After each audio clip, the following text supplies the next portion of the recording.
You got to tell Father Christmas if you beat your name first. Michael. Michael what? There's lots of Michaels out there. Don't be shy, he's got to see your face so he knows who you are. Michael Rated.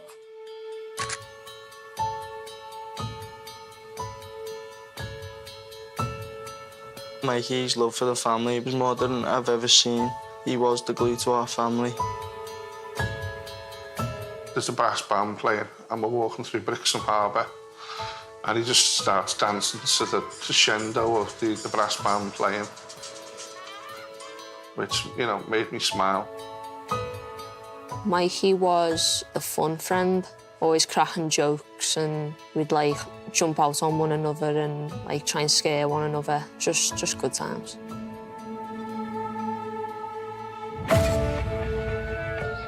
I remembered my phone going off quite early in the morning.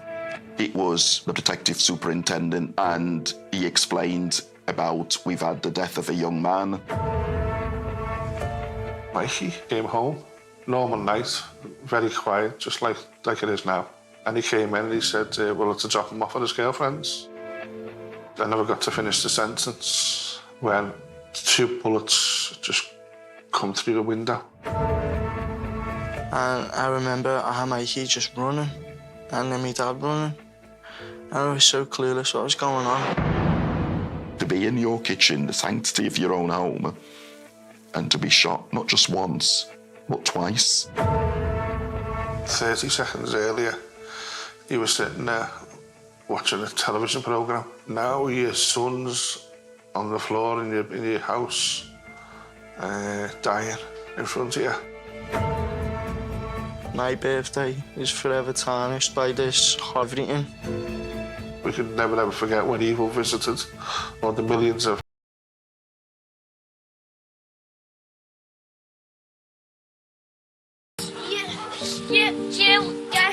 Dad, can you see me? This picture here shows the first picture of Joanne seeing Michael. He was well enough to see the baby himself, which thankfully wasn't too long because he was born, you know, very, very healthy. That's good. Yeah.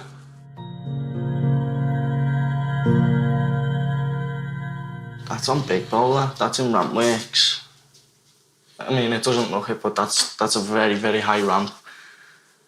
He was a daring skateboarder. He had no fear whatsoever when it came to riding.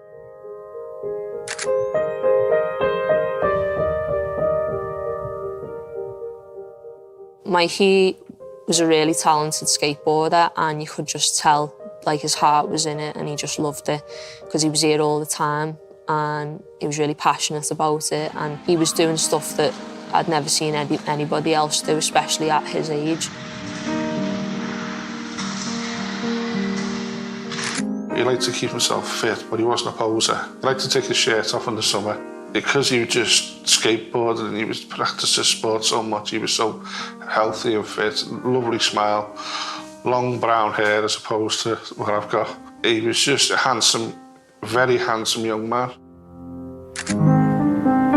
Always looking out for me, giving me advice, telling me how to dress, you know, always putting a little bit of money in my pocket whenever I needed it, or literally anything. He was always there. He was that big brother that everybody always ever wanted. What I could see between Mikey and his brother Josh, Mikey was always there for him, caring for him, making sure that he was good. But not only that, Mikey was obviously doing his own thing with his own friends, but he would allow Josh to be included in that. So he was a really good older brother. We used to have play fights in the living room as well. We'd move the telly out the way and my mum and dad would sit there like we were having in like a little wrestling arena. And him being tall and this big kid, and I was this 4'11", small child. It was funny to watch.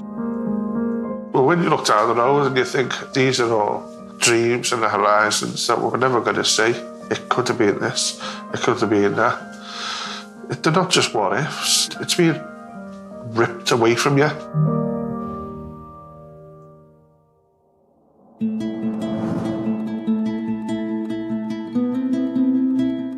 I remember the 6th of April first because that was the day before Joshua's birthday. He just turned 16. It was a nice spring day. Every morning he'd come down and he'd check on everybody. He'd ask how we were all doing. He'd do what he needed to do around the house. He'd sort the washing out, he'd do the dishes, he'd clean up for me mum. And once everything was done that he needed to do, he'd go out and enjoy his day with his friends.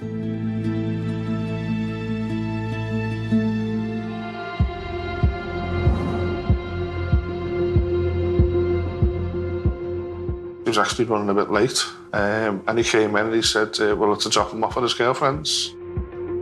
It's getting to about like around 11 o'clock. I remember our mate keep popping his head, and he comes over to me and says, do you know where my clothes are? Because I know you've been wearing them. And I sat there all defensive. No, I haven't. No, I haven't. Knowing full well I had wore his clothes. I reluctantly agreed, but I was never ever not going to take him. I just tired, wanting to go to bed. So he went in the kitchen to get some cans of Coke and some other bits, sit up and watch some movies or something when he got round there. I just sat there for a couple of minutes. I thought I'd better go and prompt him. So I got up and walked into the back room, which led into the kitchen doorway. And I said to Michael, I said, can you hurry up please, son? And I never got to finish the sentence. It was the loudest noise I've ever heard.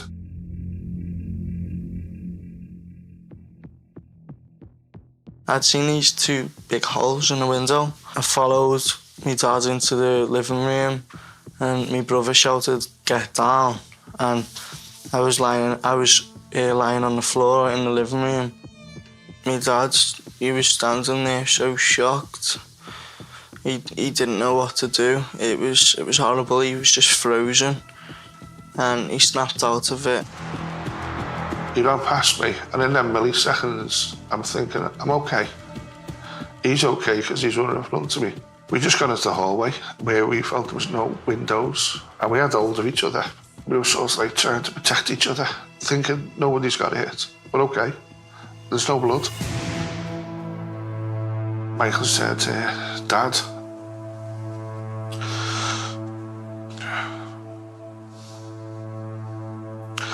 And then he slumped. It just, he let go of me.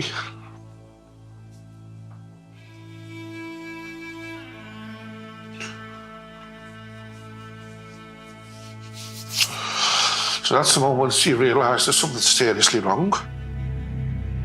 Me and my dad, we flipped him round and we lifted up his top to see. We thought there was just one, but there was two, and we seen the one in his chest, and we did what I thought I should do, and that was cover the hole with a towel, because I'd seen that that's what you do, and it didn't work. The noises, it's a haunting noise that I'll always remember. And I remember shouting to him, come on mate, you're gonna be okay, you're gonna be okay. I remember the colour just draining from his face. I picked up that phone. The first thing I said was my brother's being shot. Is that police emergency? My brother's just been shot. Okay, what's his name? Michael Rainsford. He's been shot in the house. Yes, quick, please. You've been shot by? We don't know. Michael, hey, Mike, wake up for me. Mike, Michael, wake up. Police received a telephone call from Mike's younger brother, Josh. Very distressing, very. You were a young man who was fearful. You were a young man screaming, begging his brother not to die.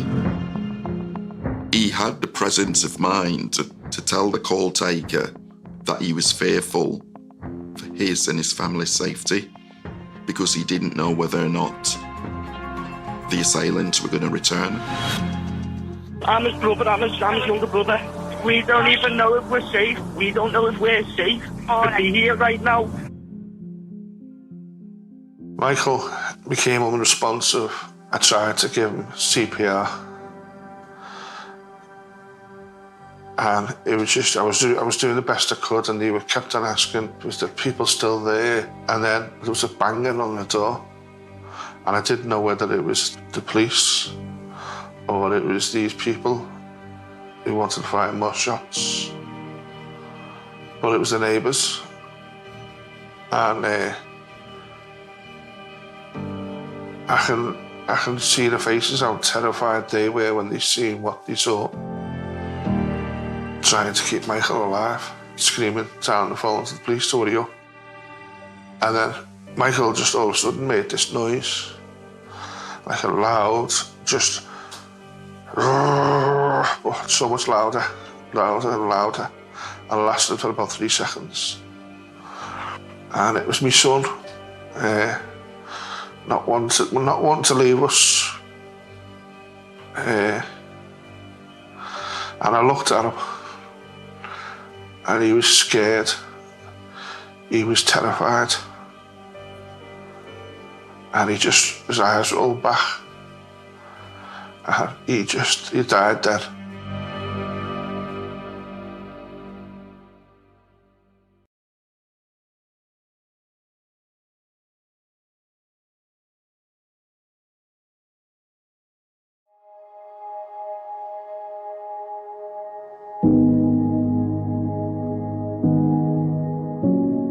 Are you getting your mum a present? Yeah. What are you going to get your mum? Flowers. Flowers, that's nice. What are you going to get your dad? Nothing, okay. He stinks, doesn't he? No. Okay.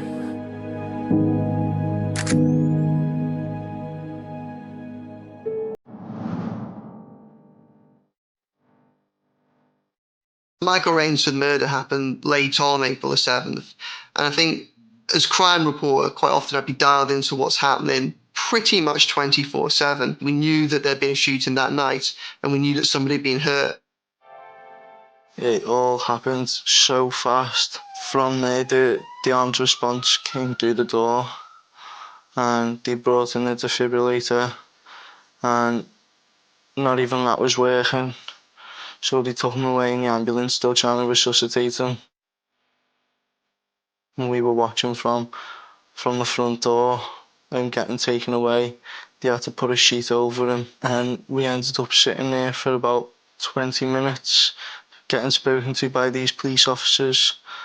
And they were reassuring us, telling us that there's a chance he might survive. But 20 minutes after, he got the call back on the radio to say that he passed.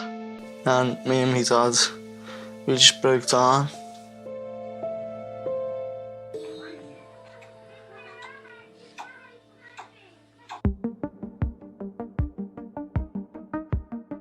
I remembered my phone going off quite early in the morning. It was the detective superintendent, and he explained about we've had the death of a young man. Before long, I was in my car driving to work. I became aware that sadly it became a murder investigation, and after that attention turns to two things really. One, who's the victim, and two, what are the circumstances that have led to this scenario.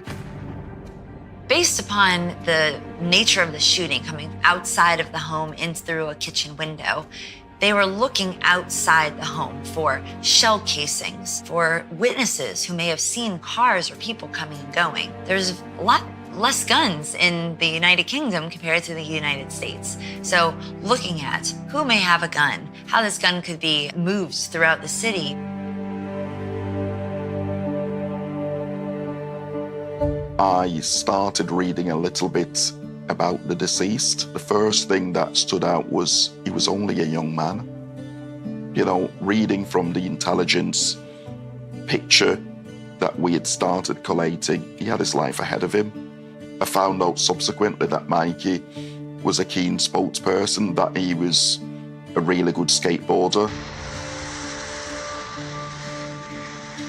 Me and Mikey met when I was about 15. We were just friends ever since then. So he kind of helped me get comfortable in the skate park and introduced me to other people and the friend group that they all had here, and then just started to like help me skate and teach me all the stuff that he knew.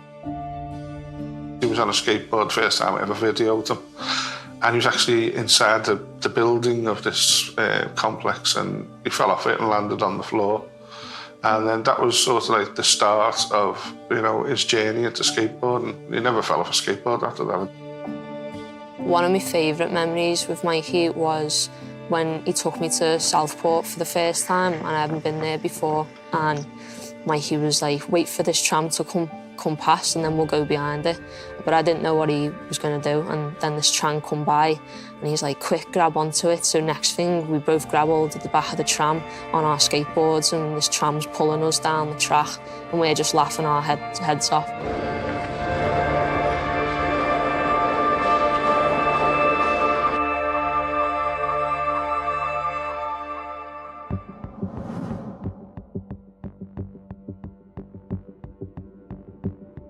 Mikey lived in the South Sefton area of Merseyside, and it's not that far away from Bootle in the Docklands, and it predominantly working class people, probably the background that I came from as a working class lad. You had your level of criminality.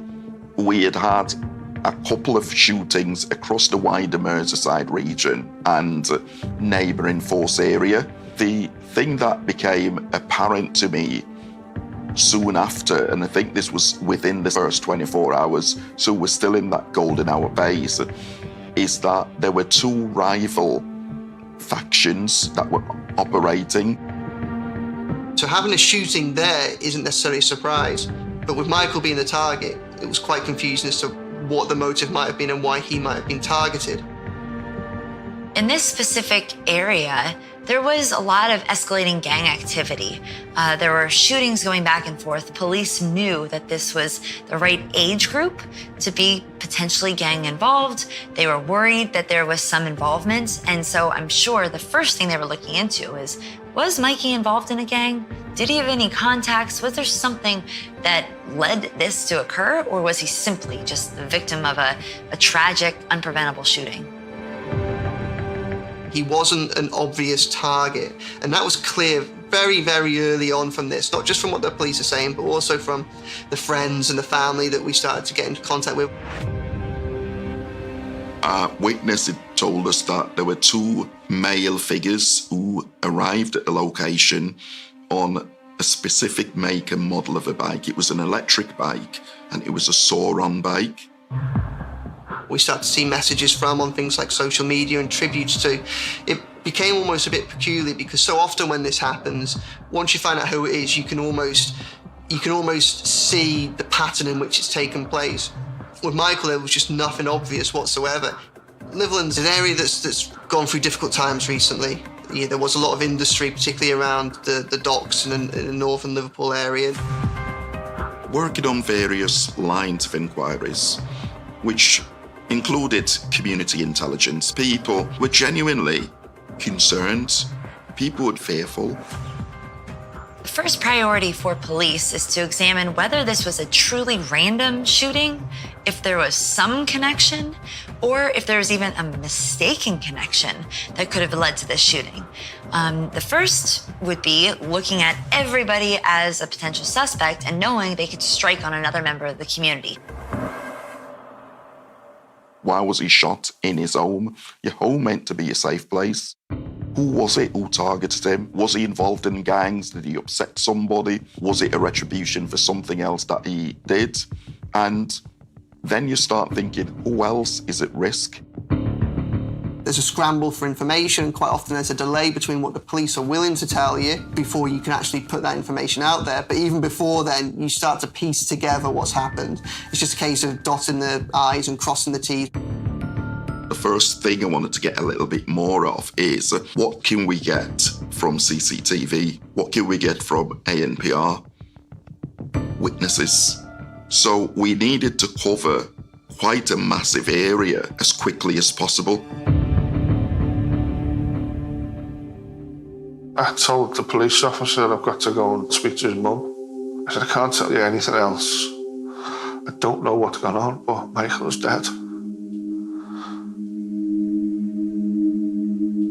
And everybody just broke down crying because We just couldn't comprehend what had gone on.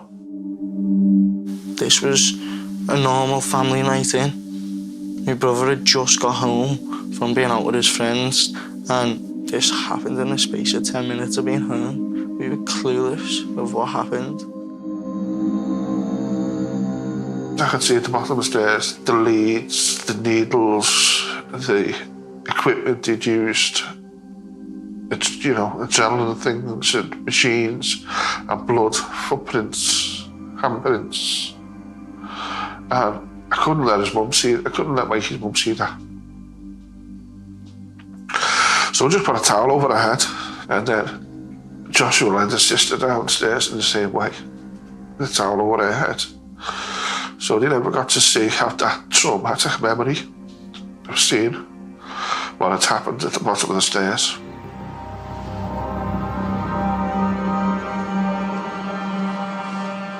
With Michael, there was just nothing obvious whatsoever.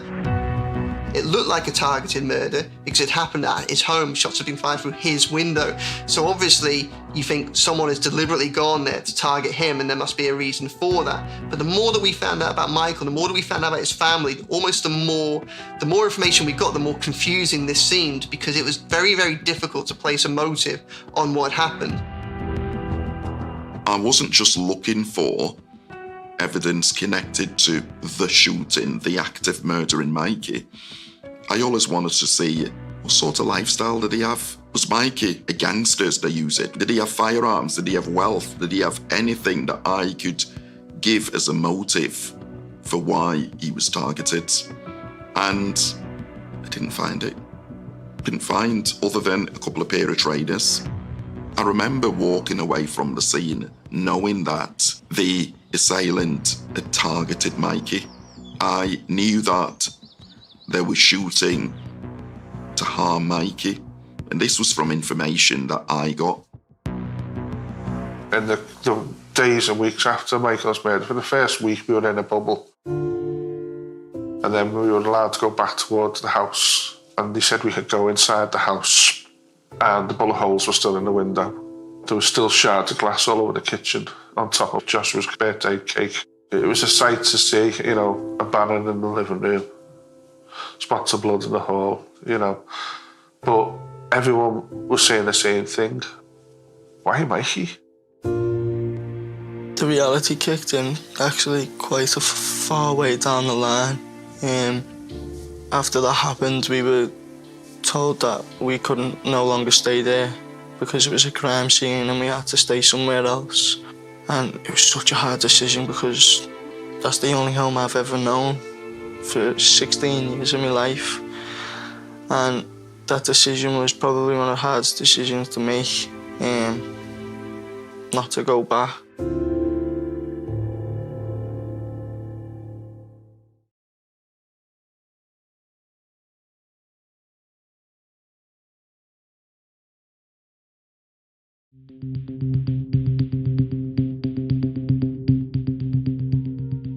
On the night of his murder, Mikey Rainsford was looking forward to spending the night with his girlfriend. He asked his dad for a lift. He was so excited about the evening. He was in his kitchen and shots came through the window. And unfortunately, he died in his dad and brother's arms in a hallway in his own home. The local policing team, we were able to start linking, because intel were coming in with different names, but two names that were quite high up on that list were Pip and Worm. I also started looking a bit closer to an incident that occurred not so long before the shooting, and this incident involved an allegation of criminal damage, and it occurred at Racina Street. That address happened to be the home address of Joyce Smith, who is the mother of James and Michael Foy. These are the two prominent members of a gang. Going from local intelligence and from statements by officers, we were quite quickly able to narrow down that Pip was in fact the nickname for James and Worm was in fact the nickname for Michael. Heard about the potential involvement of the Foys before they were charged, during the kind of the early stages of the police investigation. You know, it's a family that was known about in the area, and I'd sat in the same room as Michael Foy just a couple of years earlier when he was jailed for drug dealing, for his involvement in a gang that dealt drugs in the streets around where he lived. Michael hasn't been dead for 24 hours yet. They had in the region of 60 phone calls, all saying the same names that night. I'd never heard of the Foys. I'd never heard James or Michael Foy. I always knew that he didn't know who it was because he never had enemies. He never had. He never upset anyone. No one ever had a reason to target him. Telephone data led us to execute a warrant at an associate of the Foy brothers. We subsequently seized their phone, didn't get the firearm or the motorbike, but the telephone data resulted in us executing a warrant at an associate of the Foys because we knew that they'd been in touch, communicating on the phone within the relevant time. We subsequently seized this person's phone and was able to get it downloaded and embedded within Snapchat was a still image. Also embedded within this photograph was a very cryptic message which said something along the lines of, "Tell your ma, duck, don't use bricks." Then it had two emojis which looked like it was saying, "Haha, tell your ma, duck, don't use bricks, bang bang."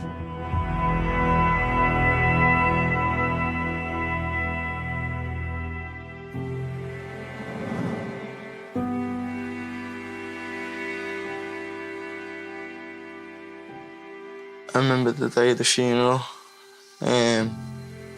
Came out the house that morning.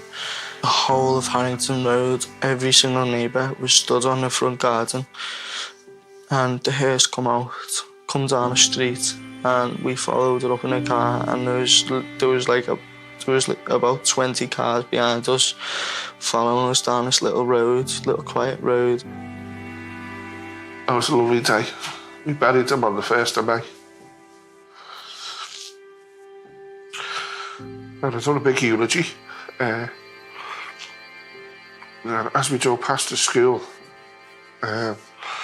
all the teachers and the pupils had come out. And they lie on the street. And they all applauded him. He was known as a positive person within that community and for that community. You only have to look at the scenes for his funeral.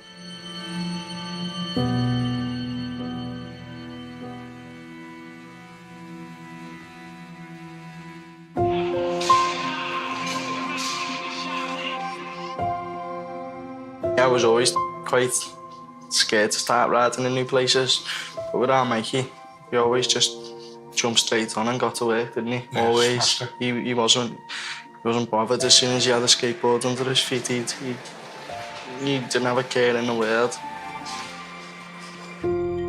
This shows it because what this picture shows is Smile.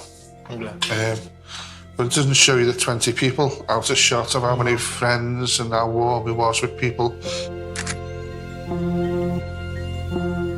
Mikey was gunned down in his own home while he was doing absolutely nothing wrong. Police saw this and knew they had very dangerous offenders out on the streets, and they were moving as fast as they could to remove them. Michael Rainsford murder, the storyline essentially started just after 10 o'clock on the night of April the 7th. What happened essentially was the home of the Foys, where their mother was alone, bricks got put through the window, and that sparked a whole series of events really with the brothers finding out about it, trying to think who might be responsible, and then trying to enact retribution as quickly as possible. Bricks were thrown through the window of the family seat of the Foys. The mom then made a telephone call to her son, James, who in turn contacted Michael Foy. Arrangements must have been made because we were able to prove that James travelled to a nearby park and Michael's girlfriend dropped him off at that location. The CCTV evidence shows two people travelling back towards Reseda Street on that motorbike. We know that the Foys made telephone calls to their associates, and then they seemed to travel directly to Harrington. I believe somebody gave them Mikey's name and likely to be his address.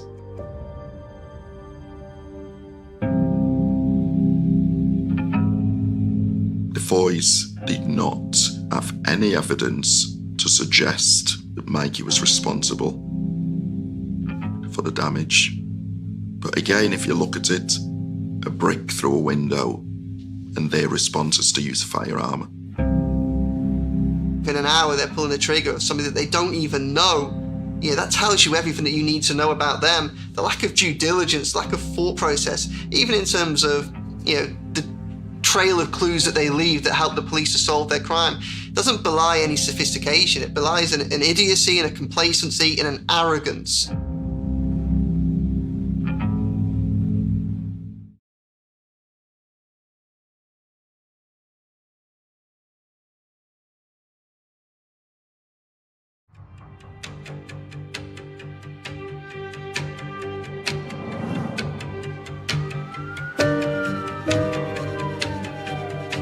We executed a warrant at the Foys house. Sadly, James was not there, but we found a number of items which we thought were relevant. We were able to confirm that they had access to electric bikes because there were component parts and chargers, etc. The witness stated that one of them was wearing a Moncler jacket, or at least one of them, and we recovered similarly described jackets within the property. Both brothers, James and Michael Foy, were arrested by members of the team. Both gave no comment interviews, and we recovered the invoice for the purchase of the red Surron bike. So we were able to put those in the Foy's possession. Another key piece of evidence was that we sent off the jackets to be examined, and the scientist was able to find gunshot residue on the garment. The type of GSR was what you would expect for the killer of Mikey to be in contact with. It makes me feel heartbroken that his life was cut short by these monsters, because he meant nothing but good to the world and to the people around him. And, it does make me emotional to think kind of the impact that's having on his family as well.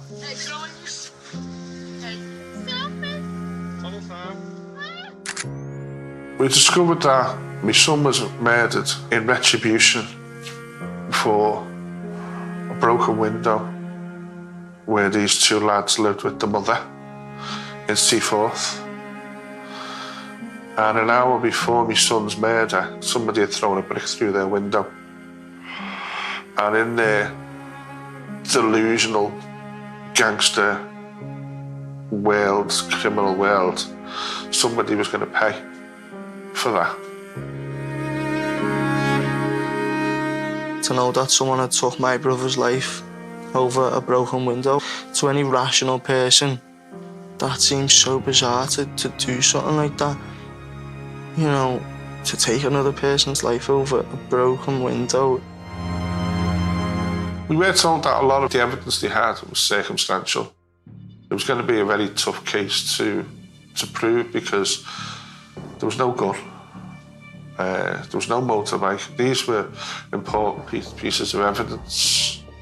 The two brothers set off with murderous intent and executed Mikey in his kitchen before callously jumping back on the bike and heading back towards the family seat.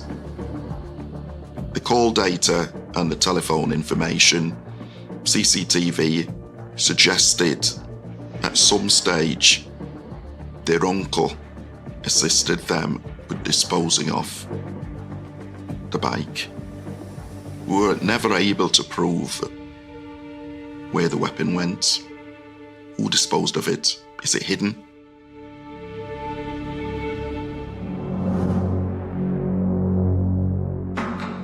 The trial itself, every day was like turning the page of a book that you'd never read, because we were being told for the first time, undiluted. To see them two, they were just scrawny kids who thought that they were outlaws with guns. On the first day of the trial, as the SIO, you're probably more nervous than the family, because that's the first phase that the judge is going to look at the technicality, the legality of things that you've done. When the defense put forward their case, you know it's not personal, but it feels personal. If they question something they didn't get or something that they are accusing that wasn't done in a certain way, you feel personal because you've lived that case for over a year. You've lived, breathe, sleep, eat, everything. Being only 16, it was a lot to take in, and I stopped going. They played back the 999 phone call. It's so hard to listen to the full thing. You can hear everything. There was no remorse at all with any of them. Nothing made sense. You know, I had no doubt in my mind that the jury were going to say innocent or guilty. I know who killed my son, and I knew what they were going to say. Covered the murder trial throughout. I was there every day of the 6 week and then again for the sentencing at the end. And they're really, really difficult processes to be involved with. Like, they're horrible because you have lives on the line. You have a life that's already been lost, the family's lives, and they've been torn apart by what's happened, and they're desperate for justice. These trials take place and they're so tense and they're so emotional. The consequences of the actions of whoever responsible, they lie heavy on the atmosphere of the courtroom because so much is at stake. Whether they're going to get convicted, get sent to jail. In this case, it's murder, so it's a mandatory minimum life sentence. During the course of the criminal trial, I think the brothers it's almost like it was a theatre. There were points that, yes, they were listening intently, but at the same time, there were points that they showed a disregard for the process, head down, eyes turned away, smirking, smiling at each other. I don't think I was surprised because they had that almost arrogant attitude throughout the course of the investigation.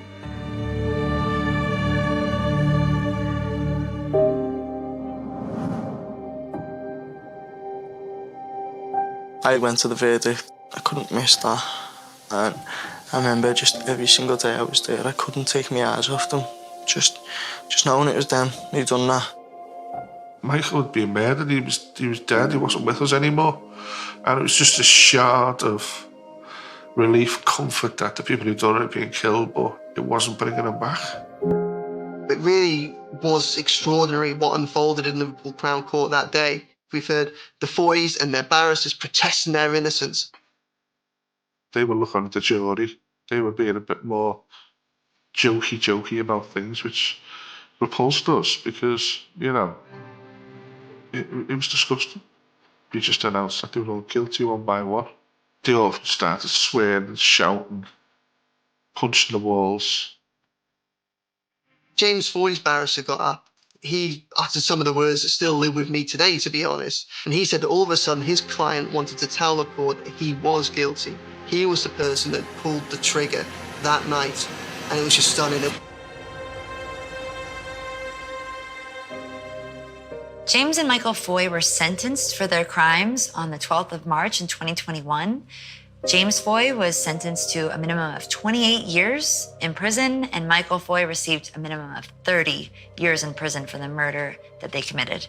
I was pleased with the length of sentences, but we're the parents who have the life sentence, who every day have to wake up to this, to see Michael's clothes in the wardrobe, to think of all the horizons that they've stolen.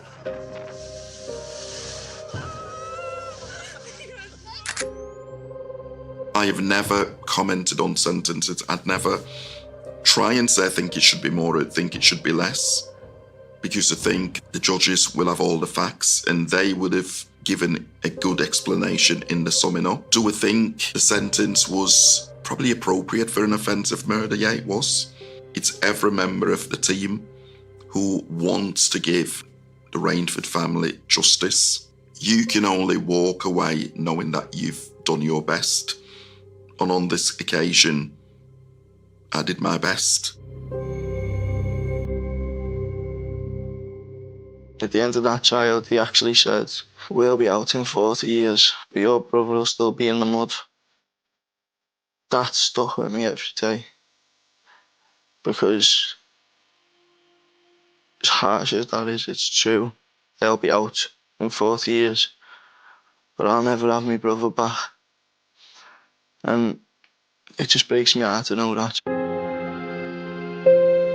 He could have gone on to be such an amazing person. He had a future, he really did have a future. Whether it was in skateboarding, whether it was photography, whether it was fishing, he had a future. He's the perfect person. He was so perfect, and it's really sad that he's gone.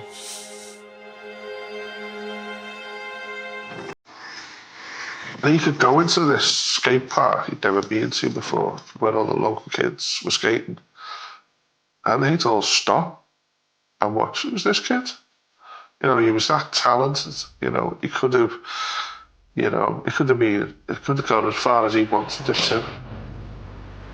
I think that it's really devastating that he won't be able to live out all of these opportunities that would have been there waiting for him, given all of his talents. He could have done a whole host of different things with his life. Especially now with the BMX and the skateboarding, it's kind of getting more popular, and with the Olympics and stuff like that. And I genuinely believe Mikey could have, you know, given them all a run for the money, because he was just that good. Since Michael's murder, we all changed for the worse. Physically and mentally, I could happily draw the curtains and never go out again. And when you do go out, you put a mask on because of what it does to you. And it's the same for Joanne, Mikey's mum. You take it all for granted before these things, you know. You walk around the house and you sit in your brother's room and you have arguments with your brother and you just take it all for granted. The first thing I did when I came back was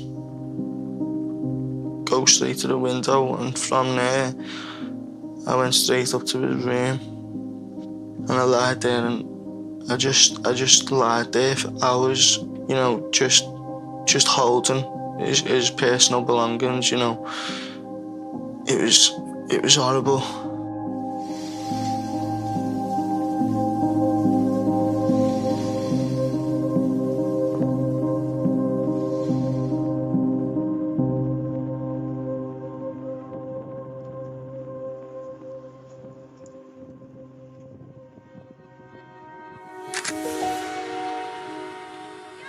I'm haunted by seeing how scared and terrified Michael was in the last seconds of his life, when he should have been sitting in a car going to see his girlfriend. You know, what would the future have held? You know, getting engaged, having their own child, moving in together, just growing up. You know, doing the growing up boring things. But, you know, they also still had a lot of fun things to do. Lots of millions and millions and billions of memories to be made. And those animals took it away. Seeing that happen to the person you look up to most, it ripped me apart. You know, I remember trying to be this strong man.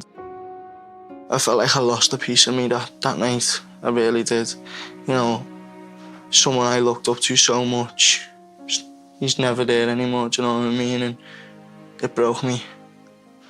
And I'll never heal from that. Okay, I think Father Christmas has got everything he needs to know. So you wave bye-bye to Father Christmas. And he'll get your message, okay? Put this in the post for him, okay? Alright. Okay. Here you go. What? Bye. The Forgotten File. The first thing Detective Mason Reed noticed wasn't the dust covering the forgotten archive. It was the silence. For 32 years, nobody had entered the basement beneath the abandoned Lincoln County Courthouse. The lights had long since failed. Water dripped steadily from cracked concrete overhead. Rust coated every filing cabinet. Cardboard boxes had collapsed beneath their own weight, scattering yellowed reports across the floor like leaves trapped inside a forgotten season. Yet one cabinet stood untouched. Drawer number 7. No rust around the handle. No dust on the latch. Someone had opened it recently. Reed pulled on a pair of latex gloves and slowly eased the drawer open. Inside sat a single brown folder. No case number. No victim's name. Only 4 words written in faded black ink. Do not destroy. The handwriting looked hurried, afraid, as though whoever had written it knew they would never return. Reed carried the folder upstairs without saying a word. The courthouse had become a museum years ago, but the temporary cold case task force now occupied 2 rooms on the 2nd floor. DNA technology had reopened dozens of forgotten investigations across Nevada. Most ended with ordinary explanations. This one felt different. The folder contained only 17 pages, 6 photographs, 1 cassette tape, and a newspaper clipping dated October 14, 1979. The headline covered almost the entire front page. Local schoolteacher vanishes on desert highway. Her name was Laura Bennett, 29 years old, elementary school teacher, never married, no criminal history, no known enemies. She disappeared while driving home from a charity fundraiser held 40 miles outside Carson Valley. Her blue sedan had been discovered the next morning. Driver's door open, engine cold, keys still in the ignition, purse untouched, wallet untouched, no blood, no footprints, no tire marks leading away from the road. Nothing. The case became one of Nevada's most frustrating mysteries. 3 detectives retired without solving it. One died still carrying the file in his briefcase. Another refused to discuss the investigation for the rest of his life. Reed reached the final page. A handwritten note had been clipped to the inside cover. The wrong man confessed. No signature. No explanation. Just 7 words capable of reopening an entire investigation. He looked toward his partner, Detective Elena Brooks. You ever hear about Laura Bennett? Elena nodded slowly. My father worked traffic back then. He said nobody believed the confession. There was a confession? Elena pulled a dusty archive box from the shelf. Daniel Cross. Drifter. Arrested in 1981. He admitted killing Laura. Then took investigators into the desert. They never found a body. So, why was he convicted? He knew details nobody else knew. Reed frowned. What details? The necklace.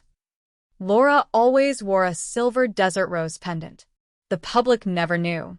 Cross described it perfectly. The jury believed only the killer could have known. He died in prison in 1998. Case closed. Until someone hid a folder marked, Do not destroy. Reed placed the cassette into an old evidence recorder. Static filled the room. Then a man's voice emerged. Calm. Older. Measured. If you're listening. Daniel Cross was innocent. The tape clicked. Silence. Reed rewound it. Played it again. The same sentence. Nothing more. No name. No explanation. Only a declaration powerful enough to destroy a murder conviction that had stood for more than 20 years. Outside, a desert storm rolled across the Nevada mountains. Inside the task force office, nobody spoke. The silence felt heavier than the evidence. Because if Daniel Cross had been innocent, then Laura Bennett's killer had never been caught. And somewhere, buried beneath decades of forgotten reports, erased interviews, and missing evidence, someone had worked very hard to make sure the truth stayed hidden. Reed opened the evidence envelope one last time before locking it away for the night. Tucked behind the final photograph almost invisible beneath the cardboard backing, was a small strip of paper that investigators in 1979 had somehow missed. It contained a single handwritten sentence. Start with the file they buried before they buried her. The sentence refused to leave Mason Reed's mind. Start with the file they buried before they buried her. It wasn't a confession. It wasn't a threat. It was an instruction. Someone had expected another investigator to find it. Not in 1980. Not in 1990. Years later, when the people involved were older. Or dead. By sunrise, Reed and Elena were standing inside the Nevada State Archives. Thousands of government records filled endless shelves. Property deeds, court transcripts, missing person reports, boxes untouched for decades. An elderly archivist named Howard Sloan greeted them without looking up from his paperwork. You'll need a case number. We don't have one. A victim's name? Laura Bennett. Howard froze. For only a second. Then he smiled. I haven't heard that name in a very long time. Howard disappeared into the restricted storage area. Nearly 20 minutes passed. When he returned, he wasn't carrying a file. He was carrying an empty archive box. It should be here. What should? The administrative investigation. What investigation? Howard frowned. The one that disappeared. Reed exchanged a glance with Elena. Disappeared? Howard nodded. 3 months after Laura Bennett vanished, the Attorney General ordered an internal review. Why? Howard hesitated. I don't know. Nobody ever told us. But I remember boxing the records myself.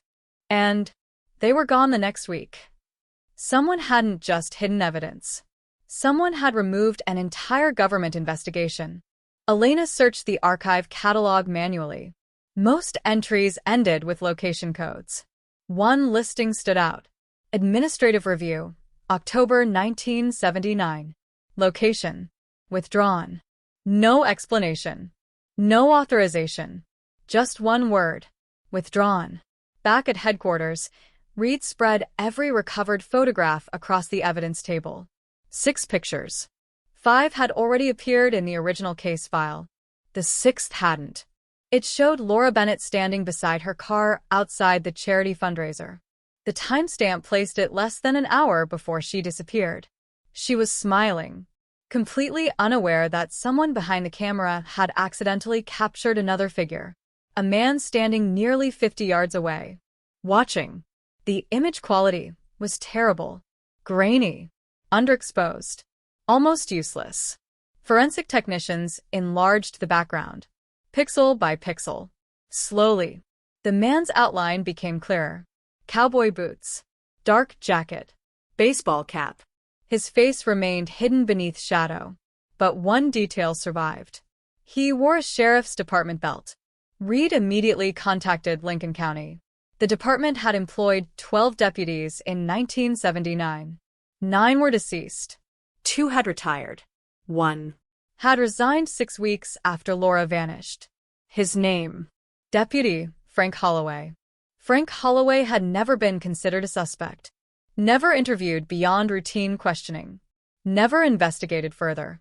Official records described his resignation as personal reasons. No forwarding address. No pension requests.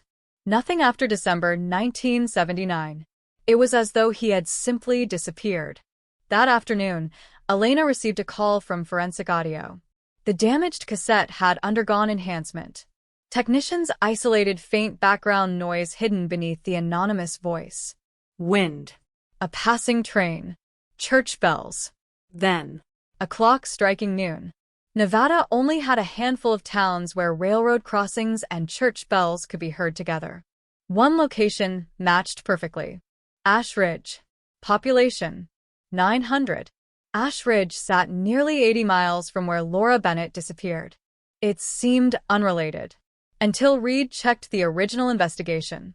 One witness had claimed seeing Laura's blue sedan driving toward Ash Ridge instead of Carson Valley. Police dismissed the statement. Every other witness insisted she drove south. The report was marked unreliable. Reed drove to Ash Ridge before sunset. The town looked frozen in another era. One gas station, one diner, one church, one railroad crossing. Exactly as the audio analyst described. An elderly waitress recognized Laura immediately. I remember her. Reed leaned forward. You do? She stopped here. When? The night she disappeared. The entire diner fell silent. No officer had ever recorded that statement. No report mentioned Ash Ridge. No witness interview included the waitress. Yet she described Laura's clothing perfectly. The blue dress. The silver desert rose necklace. Even the coffee Laura ordered. Black. No sugar. Did she speak with anyone? The waitress looked toward the window. There was a deputy. What deputy? I don't know his name.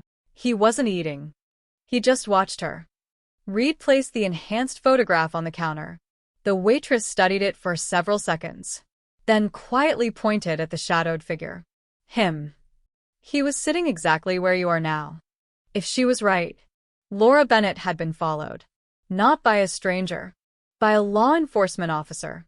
One who vanished weeks after she disappeared. As Reed walked back toward his vehicle, the evening wind carried the distant sound of a freight train rolling through Ash Ridge. He stopped. Someone had slipped a folded envelope beneath his windshield wiper. No one stood nearby. No vehicles were leaving the parking lot. The paper contained only 5 handwritten words. You're 45 years late. The note remained in Mason Reed's pocket long after the sun disappeared behind the mountains. You're 45 years late. No fingerprints. No envelope. No security cameras facing the parking lot. Whoever left it had watched him without being seen. That realization stayed with him during the drive back to Red Hollow. The small desert town looked peaceful from a distance. Streetlights glowed softly beneath the cold night sky. Families gathered inside diners. Pickup trucks lined the sidewalks. Nothing suggested the town had spent decades quietly burying a secret. Reed had investigated enough murders to know the difference between silence and peace. Red Hollow was silent. At headquarters, Elena Brooks had transformed the briefing room into a timeline stretching across one entire wall. Photographs. Maps. Witness statements. Property records. Every known movement of Claire Donovan, the young teacher who disappeared in the autumn of 1981, had been reconstructed hour by hour. Most of the timeline was complete. Only 92 minutes remained blank. 92 minutes between the charity banquet and the abandoned highway where her car had been discovered. 92 minutes that had defeated investigators for more than 4 decades. Reed pinned the anonymous note beside the timeline. Elena looked at it without speaking. They're watching us. They always have been. You think whoever wrote this killed Claire? Reed slowly shook his head. No. I think whoever wrote it survived what happened. The room fell quiet. Sometimes survivors were more dangerous than killers. They carried memories. Memories frightened people, especially those who had spent decades protecting a lie. Just after midnight, the telephone rang. No caller identification. Reed answered. Static. Heavy breathing. Then an elderly woman's voice. You opened the wrong drawer. The line crackled. Before Reed could respond, she whispered one final sentence. Find the blue church before sunrise. The call disconnected. No number could be traced. The recording captured only background wind and the faint ringing of metal. A railroad crossing.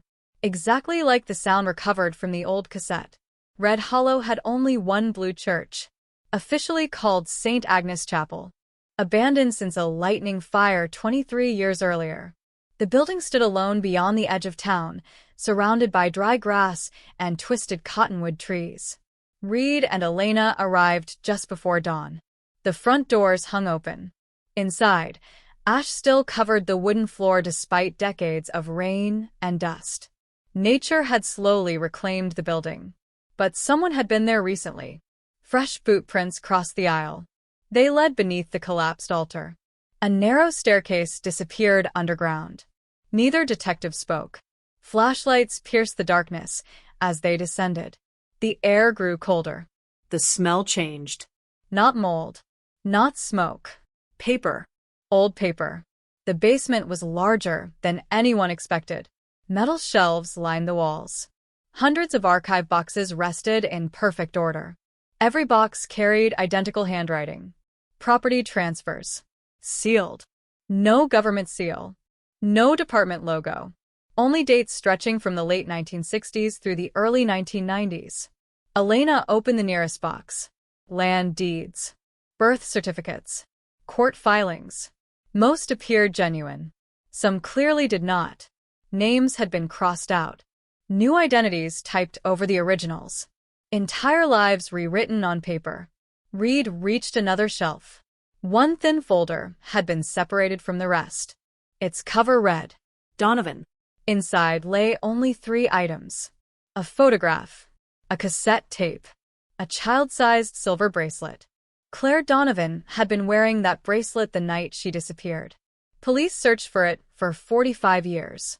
Now it rested inside a hidden archive beneath an abandoned church. Someone had wanted it found. Eventually, Elena turned the photograph over. A date. October 3rd.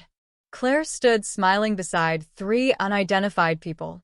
One face had been carefully scratched away with a knife. Not torn. Not burned. Removed.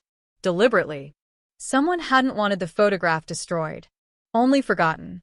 Reed pressed play on the cassette. The tape hissed. Then a man's voice emerged. Older. Calm. If this recording exists. But then I failed.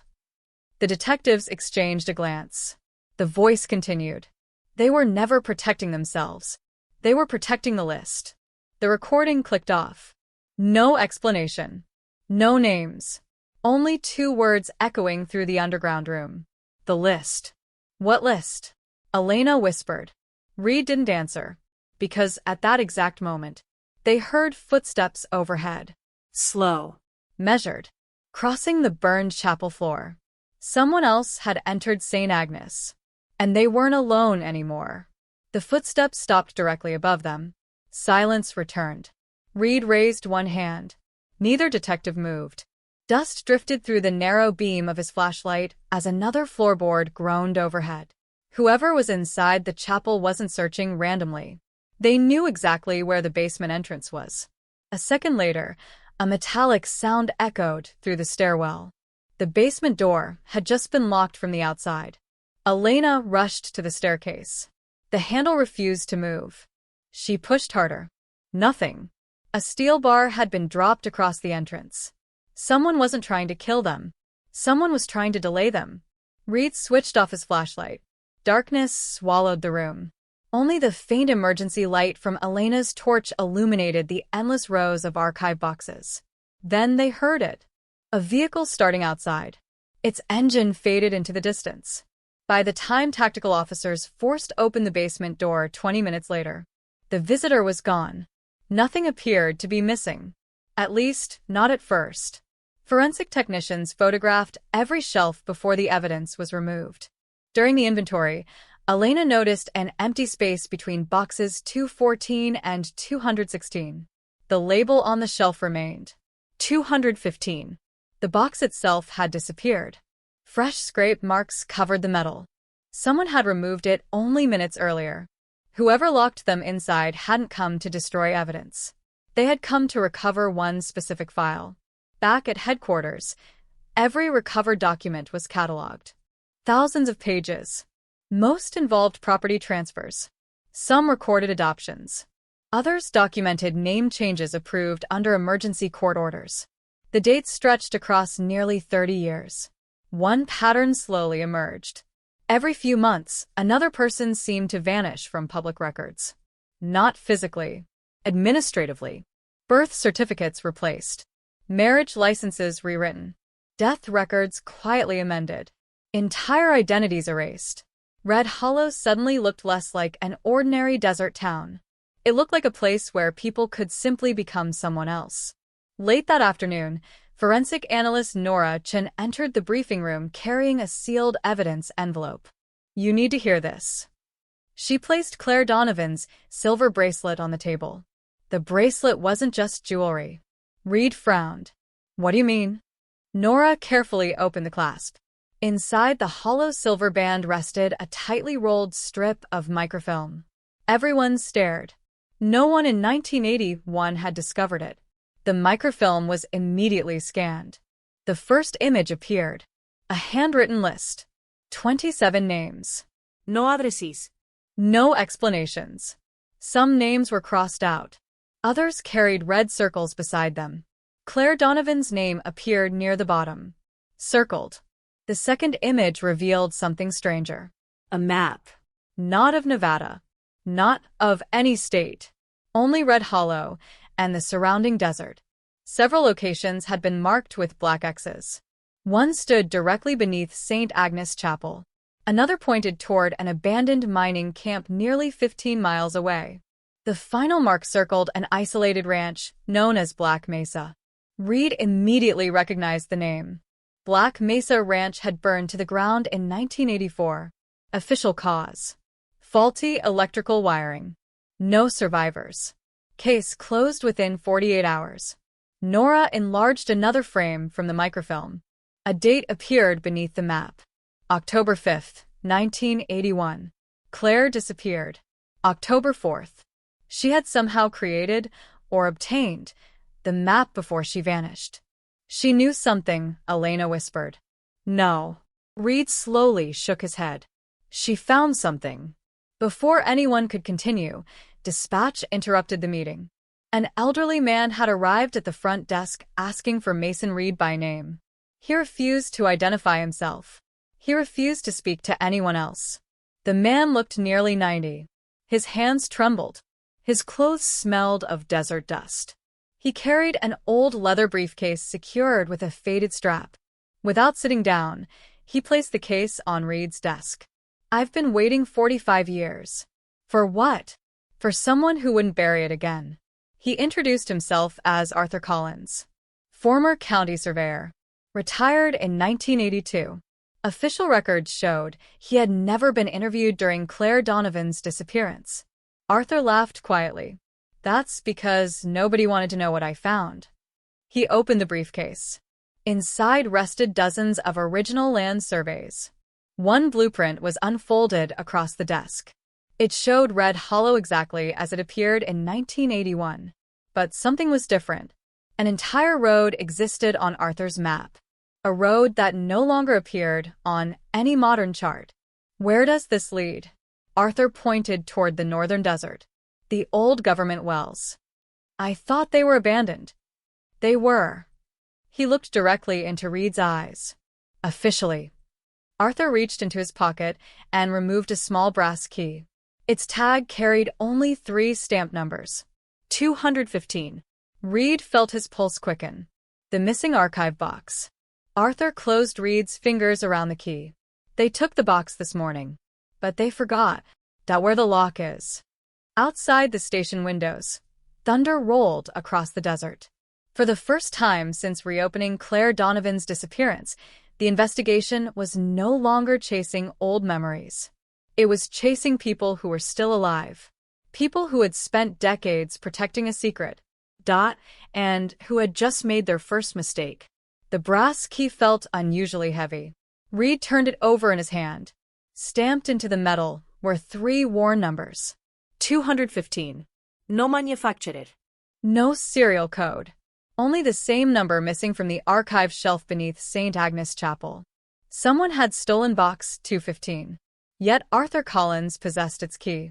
That meant the thief hadn't completed the job. Not yet. Where does it fit?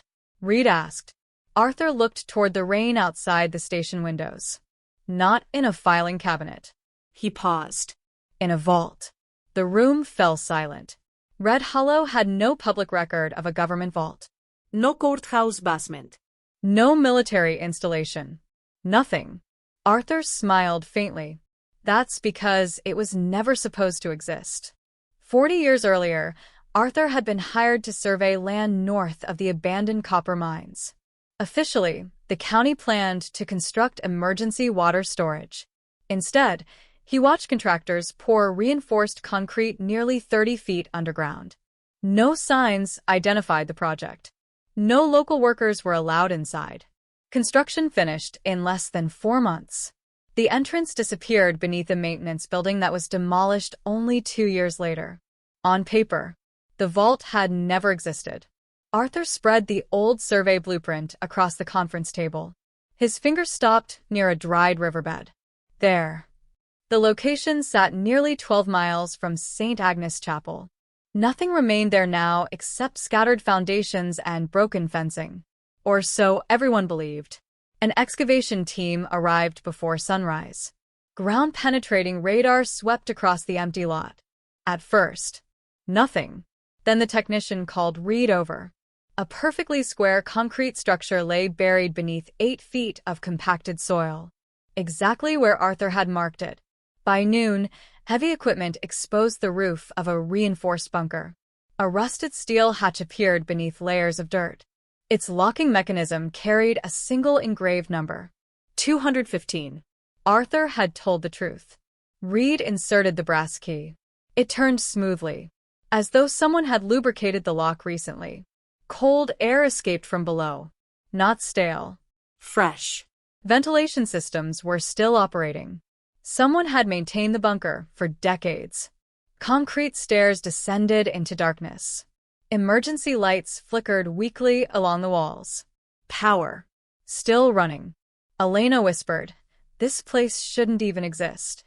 Reed nodded, but someone never left. The underground corridor stretched farther than expected. Every door carried a 3-digit number. None were marked with names. Only numbers. At the end of the hallway stood door 215. Unlike the others, it stood slightly open. Reed pushed gently. The room beyond resembled an archive frozen in time. Metal shelves, climate-controlled cabinets, dust-free floors. Everything meticulously organized. Except the center table. Someone had searched it recently. Drawers hung open.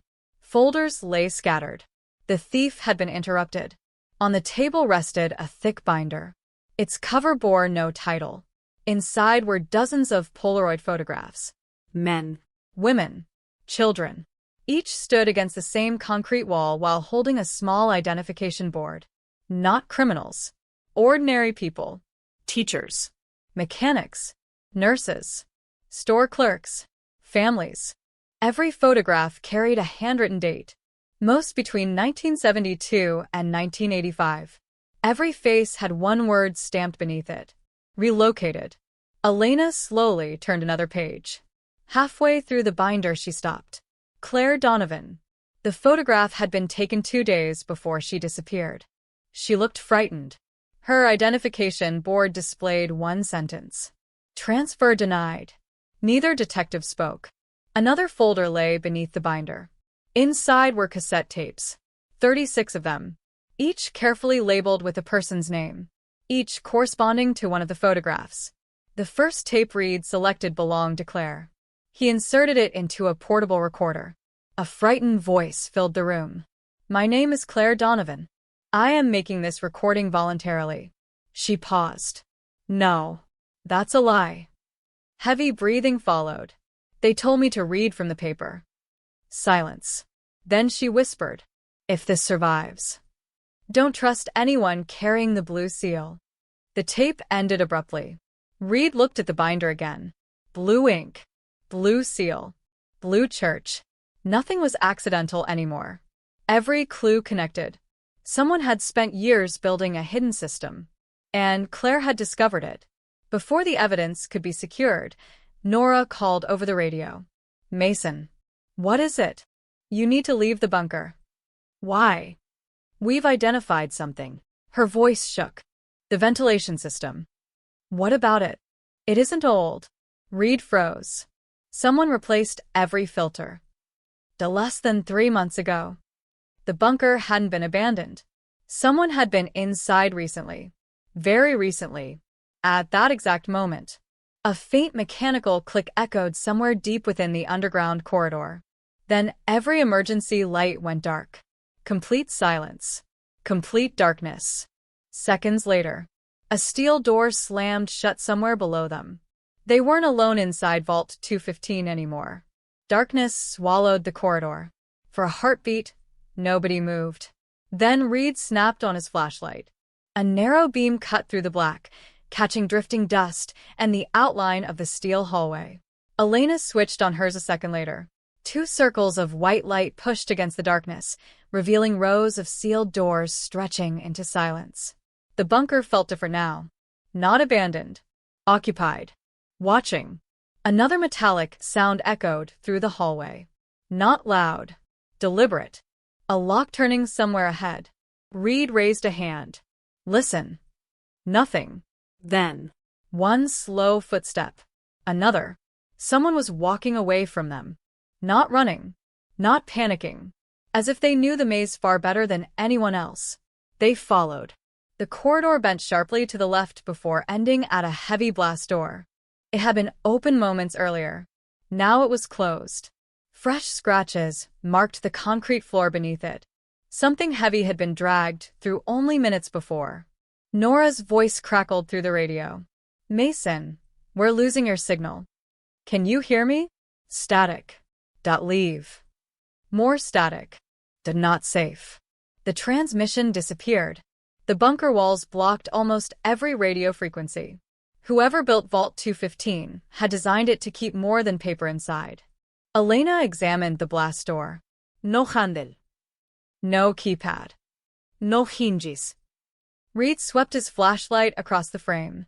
A small brass plate reflected the light. Stamped into the metal were 2 words. Records Division. Below that, a keyhole. Not electronic. Mechanical. Exactly the same size as Arthur Collins' brass key. The key turned with a deep metallic click. Compressed air hissed through hidden valves. The massive door rolled sideways. Cold air rushed into the corridor. Behind it lay another archive. Far larger than the first. Hundreds of steel cabinets filled the room. Maps covered the walls. Old reel-to-reel recording machines lined one corner. A projector remained aimed at a faded white screen. Everything looked ready for someone to return to work. On the central desk sat a porcelain coffee mug. Dust-free. Still clean. Someone had been here within days. Elena noticed something taped beneath the mug. A yellow sticky note. Only 4 handwritten words. Too slow, Detective Reed. She immediately turned toward the hallway. Empty. The person inside the bunker knew his name. Reed opened the nearest cabinet. Personnel files. Every folder belonged to someone who had once lived in Red Hollow. Teachers. Doctors. Police officers. Judges. Each file contained 2 photographs. The first showed the person's real identity. The second showed them years later, with a different name, a different birth certificate, a different life. Someone hadn't simply hidden people. They had replaced them. Near the back of the room, Elena discovered a locked cabinet marked confidential. Inside rested only one file. Its tab carried a familiar name. Arthur Collins. She opened it carefully. The first page listed Arthur's occupation exactly as expected. County surveyor. Retired 1982. The second page stopped her cold. Across the center, stamped in red ink, were the words. Subject unaware. Arthur hadn't been working for the organization. He had been watched by it. For years. Every move. Every survey. Every conversation. Recorded. Filed. Stored. Another photograph slipped from the folder. Arthur stood beside a younger man wearing a sheriff's uniform. The photograph had been taken in 1978. The deputy smiled directly at the camera. Reed recognized him immediately. Frank Holloway. The officer who resigned weeks after Claire Donovan disappeared. On the back of the photograph someone had written. He started asking questions. Suddenly, the building trembled. Dust fell from the ceiling. A low mechanical hum filled the bunker. Emergency generators. They had restarted on their own. One by one, fluorescent lights flickered to life overhead. The room was no longer dark. But the sudden light revealed something they hadn't seen before. Tiny black camera lenses. Hidden in the corners. Watching every movement. Nora's voice burst back through the radio. Mason, I'm here. We found fresh tire tracks leaving the site. How many vehicles? 1. Direction? North. She paused. And Arthur Collins is gone. Reed's expression changed instantly. What do you mean gone? He disappeared from the command tent. No one saw him leave. The old surveyor had vanished. Again. Either someone had taken him, or Arthur had never intended to stay. Reed turned back toward the evidence table. Arthur's file was still open. One folded sheet remained tucked into the back cover. He unfolded it. It wasn't a report. It was a hand-drawn map. At the center was a single red circle. Beside it, one sentence. The forgotten file was never the objective. Below it, a second line. Find Project Orion before they erase it too. Neither Reed nor Elena had ever heard the name. Project Orion. Whatever it was. Someone had spent 45 years making sure it stayed buried. And now, someone else was willing to kill to keep it that way. The words Project Orion hung over the investigation like a storm cloud. No case number. No department reference. No mention in state archives. No military files. No newspaper articles. It was as if the name had never existed. Yet someone had hidden it inside a classified bunker built beneath the Nevada desert. That alone made it real. By sunrise, every federal database available to the task force had been searched. Nothing. Elena widened the search to include engineering contracts, mining permits, water projects, abandoned rail systems, and defense procurement records. Still nothing. Project Orion simply wasn't there. Or someone had erased every trace of it. Nora entered the briefing room carrying a cardboard evidence box recovered from Vault 215. It wasn't empty. Reed looked up. I thought we cataloged everything. So did I. She placed a weathered reel of 16mm film onto the table. It was hidden inside the false bottom. The projector recovered from the bunker still worked. The room went dark. The film began to roll. Grainy black and white images flickered across the wall. A date appeared first. September 12th, 1978. Then a title. Orion Site Inspection. The footage showed an isolated compound surrounded by chain-link fencing. Concrete buildings. Water towers. Watchtowers. No signs. no flags. Workers in plain clothes moved quietly between structures while unmarked trucks entered through a guarded gate. It looked less like a military base, and more like a place pretending not to exist. The camera zoomed toward one building. A metal sign briefly entered the frame. Only part of it remained visible. Archive Center B. The image jumped. Static covered the screen. Then another scene appeared. Dozens of filing cabinets. Rows of tape recorders. Shelves filled with identical brown folders. Reed leaned closer. Every folder carried a person's name. The narrator finally spoke. His voice was calm. Clinical. Subject relocation continues according to schedule. No operational compromise detected. The archive remains secure. The screen cut to black. The film ended. No explanation followed. No credits. Only silence. Elena rewound the final seconds frame by frame. A truck had passed behind the camera moments before the film stopped. Its rear doors were open. Inside stood 3 people. Blindfolded. Hands restrained. One of them wore the same silver bracelet Claire Donovan carried before she disappeared. The room remained silent for several seconds. Nobody wanted to be the first to say it. Finally, Reed did. Claire wasn't the first. Nora nodded. And probably not the last. Another forensic report arrived before noon. The sticky note left on the clean coffee mug inside Vault 215 had yielded a partial fingerprint. Not enough for identification. Enough for comparison. It matched. The anonymous envelope left beneath Reed's windshield. The same person had followed them from the beginning. Whoever they were. They wanted the detectives alive. Guided. Directed. Towards something. Arthur Collins' abandoned pickup was discovered 30 miles north of Red Hollow. The truck sat beside an old service road swallowed by drifting sand. Doors unlocked. Keys missing. No blood. No footprints. Inside the glove compartment, officers found an old cassette recorder. Already loaded. Reed pressed play inside the truck. Arthur's tired voice emerged. If you're hearing this, don't waste time looking for me. A long pause. They've been watching since 1976. I stayed alive because I never opened the last file. Another pause. But now, That they know I gave you the key. The recording continued. There isn't one archive. There are 3. Vault 215 only keeps names. The second keeps evidence. The third. Arthur inhaled deeply. Keeps people. The tape abruptly ended. Elena slowly lowered the recorder. People. Reed stared toward the empty desert stretching beyond the windshield. If Arthur's telling the truth, someone has been hiding living witnesses. Back at headquarters, Nora completed another enhancement of the Project Orion film.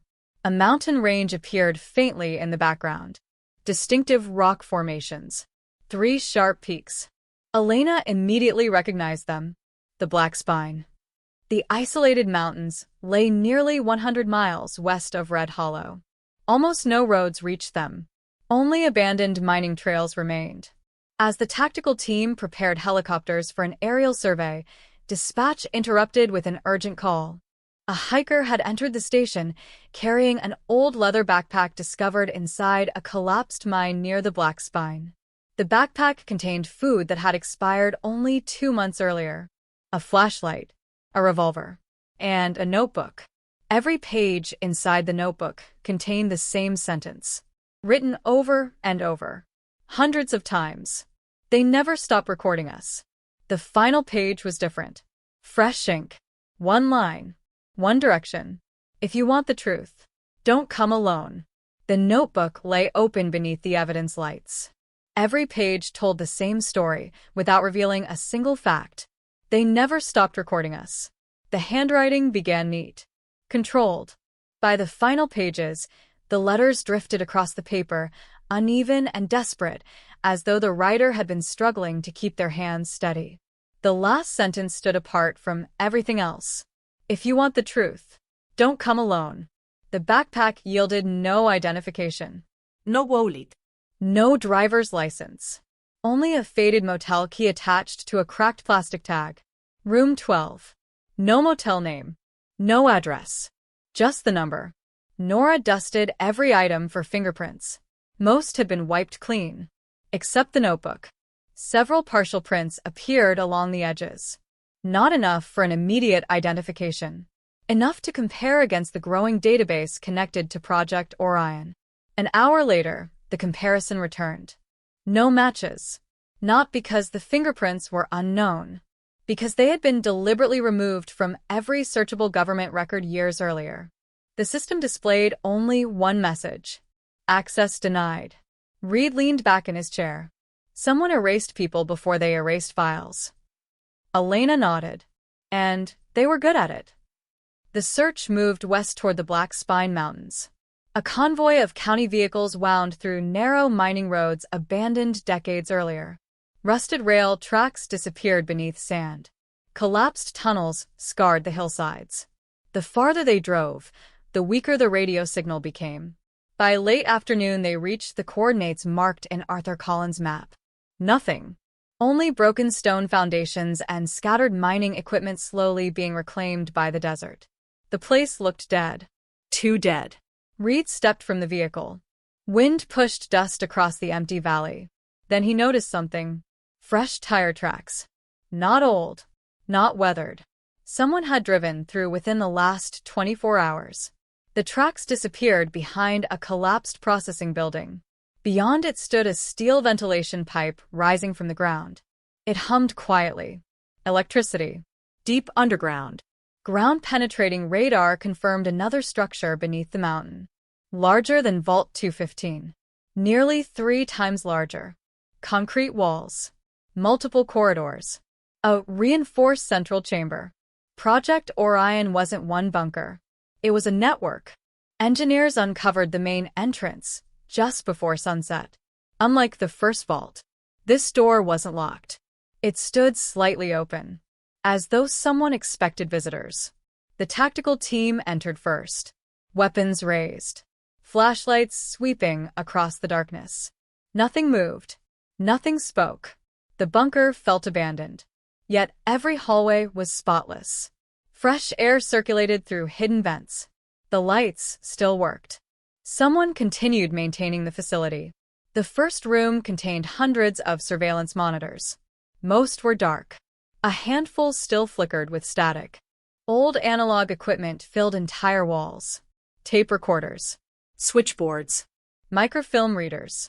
Everything designed for one purpose: watching, recording, archiving. Elena stopped before an enormous map pinned to the wall. Colored strings connected dozens of towns across the Southwest. Red Hollow, Ash Creek, Silver Pass, Dry Canyon. Every location had appeared somewhere in Claire Donovan's investigation. Project Orion had never been limited to one town. At the center of the map rested a single photograph. Claire Donovan, pinned with a red thumbtack. Below it, another photograph. A man Reed had never seen before. The caption beneath the image simply read, Observer 17. Nora examined the surveillance equipment. Several hard drives had been removed recently. Metal brackets still carried fresh tool marks. Someone had emptied the archive before they arrived. Again, always one step ahead. Then a voice echoed through the bunker. Calm. Distorted. Coming through ceiling speakers. Welcome, Detective Reed. Every officer froze. You've found the second archive. The voice paused. But you're still looking in the wrong direction. Reed stepped into the center of the room. Who are you? Static answered. Then. I was never your enemy. Then show yourself. I can't. Why not? Because I've been dead. For 22 years. Silence swallowed the bunker. The voice returned one last time. The man you're hunting didn't build Orion. He inherited it. And if you keep following the files, you'll never find the person who wrote them. The speakers fell silent. At that exact moment, every monitor in the room switched on simultaneously. Hundreds of live camera feeds filled the screens. Not old recordings. Live images. Hallways. Roads. Desert trails. Police vehicles. The entrance to the bunker. Even the command tent outside. Someone was watching every move they made in real time. Then, in the center monitor, a figure wearing a dark coat stepped into view. The face remained hidden beneath a hood. The figure slowly lifted a sheet of paper toward the camera. Written in bold black letters were 4 chilling words. I found Claire first. The message remained on the center monitor for only 3 seconds. Then the screen dissolved into static. Every other camera feed disappeared with it. The control room fell silent except for the soft hum of aging electronics. Whoever had accessed the surveillance network had done so with complete confidence. They hadn't attempted to hide. They wanted to be seen. Nora immediately connected her forensic workstation to the bunker's recording system. If those cameras were live, they had to pass through a central server. She paused. Unless what? Reed asked. They weren't broadcasting from here. Minutes later, the analysis confirmed her suspicion. The video signal hadn't originated inside the bunker. It had been relayed through another location. A third archive. Arthur Collins' warning echoed in Reed's mind. The first keeps names. The second keeps evidence. The third keeps people. Until that moment, Reed had assumed Arthur meant witnesses. Now he wasn't so sure. The surveillance room held one final surprise. Hidden behind a removable wall panel sat an old magnetic tape recorder still powered by its own battery backup. Unlike the others, this recorder had no labels. Only one cassette remained inside. Reed pressed play. Static filled the room. Then came the voice of a woman. Calm. Controlled. My name is Evelyn Carter. No one recognized the name. If you're hearing this, then Observer 17 has failed. The recording continued. They'll search the archives. They'll search the maps. They'll search the names. But they won't search the memory. The tape stopped. Nothing else. No explanation. No clues. Just another fragment. Another voice from the past. Back at headquarters, Elena searched every available database. Evelyn Carter. No birth certificate. No driver's license. No obituary. No employment record. The name existed only once. Inside the Orion bunker, Nora enlarged one frame from the live surveillance footage. The hooded figure's left wrist briefly emerged from beneath the coat. A silver bracelet reflected the camera light. The same design. The same pattern. The same bracelet Claire Donovan had worn. It can't be, Elena whispered. Claire disappeared 45 years ago. Reed stared at the image. No, but someone wants us to believe she's connected. Another discovery arrived before midnight. Engineers mapping the bunker located a sealed maintenance tunnel beneath the surveillance room. The passage wasn't included on Arthur Collins' blueprint. It had been added later. Fresh boot prints covered the concrete floor. The tunnel had been used within the last week. The passage stretched nearly half a mile beneath the mountain before ending at a steel elevator. The control panel still worked. Only 3 buttons remained. A, B, C. Button B was illuminated. Reed pressed C. Nothing happened. He pressed A. Still nothing. Finally, Elena touched B. The elevator descended. Not upward. Down. Far deeper than anyone expected. The ride lasted nearly 90 seconds. When the doors opened, cold white light spilled into the cabin. Before them stretched a vast underground chamber unlike anything they had yet discovered. Rows of glass-walled rooms lined both sides of the corridor. Most stood empty. Some still contained neatly made beds, bookshelves, and desks. They looked less like prison cells and more like apartments. Every door carried a name. Not numbers. Names. Some matched the relocation files recovered from Vault 215. Others belonged to people no investigator had ever encountered. One room stopped Reed in his tracks. The nameplate read, Claire Donovan. The room was empty, but it wasn't abandoned. A cup of coffee still sat on the desk. Steam no longer rose from it, yet it hadn't completely cooled. Someone had been there only minutes earlier.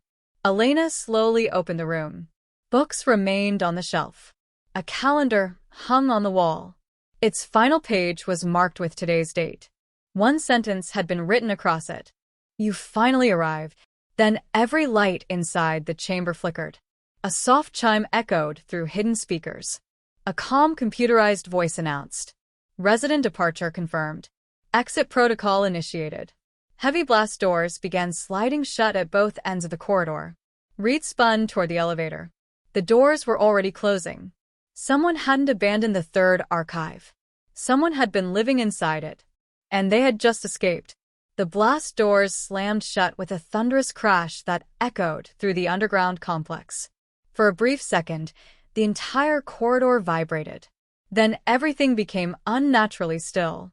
The elevator indicator went dark. No buttons responded. The detectives were trapped.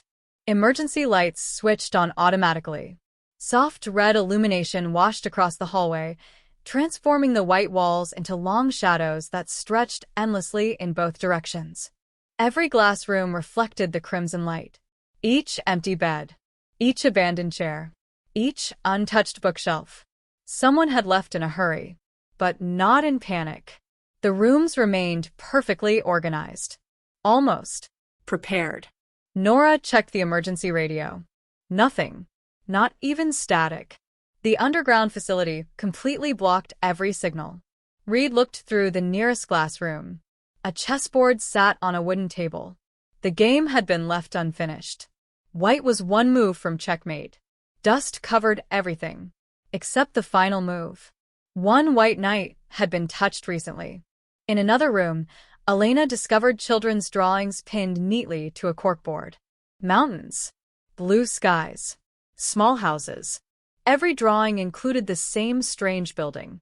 A tall concrete tower, without windows. None of the children had written their names. Only dates. The oldest drawing was nearly 40 years old. The newest, less than 6 months. Someone had been raising children here. Deep underground. Further down the corridor, Reed found a medical clinic. Hospital beds. Cabinets full of unopened supplies. An operating room stood beyond reinforced glass. Everything spotless.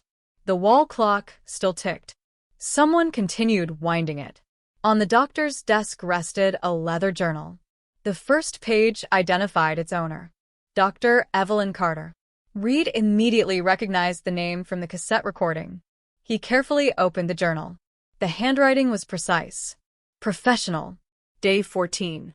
The new arrivals still believe they'll be allowed to leave. Day 83. Most stop asking questions after the third interview. Day 191. Memory is easier to rewrite than fear. The entries grew increasingly disturbing. Never mentioning violence. Never describing torture. Only conversations. Interviews. Assessments. Observations. The doctor seemed convinced she was helping people. Near the back of the journal, one page had been torn away. Only a fragment remained. Claire refuses. That she remembers. That cannot relocate. The rest was missing. A metallic clang echoed somewhere beyond the clinic. Everyone froze. It hadn't come from the corridor. It came from the ventilation system. Someone was moving through the ducts. The tactical team spread out. Weapons raised. Flashlights swept across ceiling grates. Then, a shadow flashed overhead. Too fast to identify. Gone in an instant. Reed climbed onto an examination table and pulled open the nearest vent. Fresh dust fell onto the floor. The metal tunnel extended into darkness. Someone had crawled through recently. Knee marks and glove prints remained visible in the thin layer of dust. Before anyone could follow, a loudspeaker crackled to life. A woman's voice. Older now. come. This is Dr. Evelyn Carter. If you're hearing this message, the then containment has failed. The detectives looked around. The recording continued. There are no prisoners inside Orion. There never were. Silence. Then another sentence. There are only witnesses. The speaker clicked off. No further explanation. Elena frowned. Witnesses to what? No one answered. Because no one knew. Minutes later, Nora forced open a locked records cabinet inside the clinic. Hundreds of patient files filled the shelves. Most names meant nothing, until she found one folder marked in red. Observer 17. Inside was a single photograph. The same man from the surveillance map. But this time his face wasn't hidden. Reed stared at the picture. His expression changed instantly. I know him. Elena looked over. Who is he? Reed swallowed slowly. My father. The room fell completely silent. His father, Thomas Reed, had died 23 years earlier in what everyone believed was an ordinary traffic accident. Yet here he was, photographed inside Project Orion, listed as Observer 17. Tucked behind the photograph was one final document, a sealed envelope. Across the front, in handwriting Reed recognized from childhood, were 6 words. For my son. Open last. For several long seconds, Mason Reed couldn't move. The envelope rested in his hands, impossibly familiar. The handwriting belonged to his father. Every birthday card. Every note left on the kitchen table before an early shift. Every signature on old fishing licenses. He would have recognized those letters anywhere. And yet, his father had supposedly died 23 years earlier. Elena studied his expression. You don't have to open it. Reed shook his head. If he left this here, he wanted me to find it. He carefully broke the brittle seal. Inside was a single folded sheet of paper. No greeting. No date. Only a short message. Mason, if this letter has reached you, then I failed to stop them the way I hoped. By now you have probably discovered Orion. What you still don't understand is that Orion was never created to hide criminals. It was created to hide witnesses from something far larger than any murder investigation. Do not trust every document you find here. Some were written to preserve the truth. Others were written to replace it. When the time comes, trust the people who remember, not the files that claim to remember for them. And whatever happens, do not open Archive 0 until you understand why it exists. Dad. The room remained silent. There was no explanation of what Archive Zero was. No location. No coordinates. Just another mystery. Nora searched the digital index recovered from the surveillance room. Every archive was listed. Archive 1. Archive 2. Archive 3. Storage sections. Maintenance tunnels. Medical wing. Observation halls. Nothing called Archive Zero. It simply wasn't there. Hidden from its own records. Elena murmured. Reed folded the letter carefully and slipped it into his notebook. If my father hid it, he expected someone inside Orion to erase everything else. A forensic sweep of Dr. Evelyn Carter's office revealed another anomaly. Behind a bookshelf stood an old analog clock. Its hands had stopped permanently at 2:17. At first it appeared decorative, until Nora noticed fresh fingerprints around its edge. She rotated the clock. A soft click echoed through the wall. The bookshelf slid aside. A narrow passage appeared. Unlike the concrete corridors elsewhere in Orion, this tunnel was unfinished. Bare rock surrounded reinforced support beams. Electrical wiring ran openly along the ceiling. Whoever built it hadn't intended anyone to see it. The passage descended for nearly 200 feet before ending at a circular steel door. There was no handle, only a biometric scanner that had long since lost power. Beneath it, someone had scratched words directly into the metal. The files remember what people forget. Underneath, in different handwriting, people remember what files hide. The second sentence looked newer. Written years later. Almost like a reply. Reed examined the floor. Fresh footprints. 2 different sizes. 1 set entered. Only 1 set came back. Someone had disappeared beyond the door. Engineering specialists bypassed the damaged locking system. The mechanism groaned, then slowly released. Cold air rushed outward. The chamber beyond was unlike anything they had seen. No shelves. No documents. No computers. Only hundreds of cassette tapes stacked from floor to ceiling, each labeled by date, not by name. The oldest, 1968. The newest, 3 weeks ago. Someone had continued recording long after Orion was supposedly abandoned. In the center of the room stood an old tape recorder, already powered on, already loaded. A green indicator light blinked patiently. Waiting. Reed pressed play. Static. Then. His own voice. I think someone is following us. He froze. The recording continued. It had captured a private conversation from 3 days earlier inside headquarters. Another voice. Elena's. If Arthur is telling the truth, there has to be another archive. Everything. Every word. Perfectly recorded. Nora immediately checked the recorder. The tape wasn't broadcasting live. It had been created yesterday. Someone had been listening to the investigation in real time. A chill spread through the room. Orion hadn't ended decades ago. It had evolved. Then another tape began playing automatically. A calm male voice spoke. You've reached the point where everyone asks the same question. A pause. Who is watching? Another pause. You're asking the wrong question. Silence. Then the final sentence. Ask who they're waiting for. The machine stopped. No further recordings played. At that exact moment, every light inside the chamber dimmed. Emergency power engaged. Somewhere far above, a deep mechanical rumble shook the mountain. Dust drifted from the ceiling. Nora looked toward the tunnel entrance. That's not an earthquake. Reed nodded. No. Someone just turned the facility back on. Across the room, a heavy steel wall slowly began sliding open for the first time in decades. Behind it, a staircase descended into complete darkness. No labels. No maps. Only a faded metal plaque bolted beside the entrance. It contained 2 words. Archive Zero. No one spoke. The steel wall finished sliding aside with a deep mechanical groan that echoed through the mountain. Beyond it, the staircase disappeared into darkness, so complete that even the flashlight beams seemed to lose their strength after only a few yards. Reed remembered his father's warning. Do not open Archive Zero until you understand why it exists. Too late. Someone else had opened it. The air felt different, Colder. Cleaner. as if the chamber below had never stopped breathing.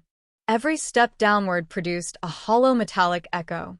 The staircase continued much farther than expected. 10 flights. 15. 20. Finally, the stairs ended before another reinforced door. Unlike every other entrance inside Orion, this one wasn't locked. It stood slightly open. Waiting. Reed pushed gently. The hinges made no sound. The room beyond wasn't an archive. It was a library.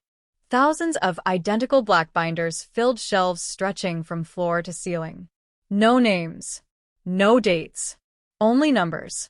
In the exact center stood a large circular table illuminated by a single hanging lamp. On the table rested one object. An old reel-to-reel tape recorder. Already running. The tape turned slowly. A man's voice emerged. Older. Steady. If you're here, then Orion has already failed. The detectives remained motionless. The recording continued. We believed history could be preserved. We believed memory could survive. We were wrong. The voice paused. For years we collected statements from witnesses. Not because they committed crimes, but because they survived them. Another pause. And survivors are dangerous. Elena Fronand. Dangerous to whom? The tape answered almost immediately. Dangerous to people who rewrite history. The recording stopped. The machine clicked once. Silence returned. Nora removed one of the black binders.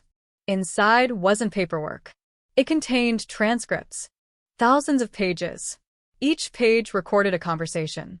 Witness interviews. Personal memories. Childhood recollections. Descriptions of events that appeared nowhere else. Every binder represented one life remembered in extraordinary detail. None of them carried official signatures. No court stamps. No police reports. Only memories. Reed opened another binder. Halfway through, a photograph slipped onto the table. His breath caught. It showed his father standing beside Dr. Evelyn Carter. Both were smiling. Behind them hung a sign. Ardero. The photograph had been taken years before his father's supposed accident.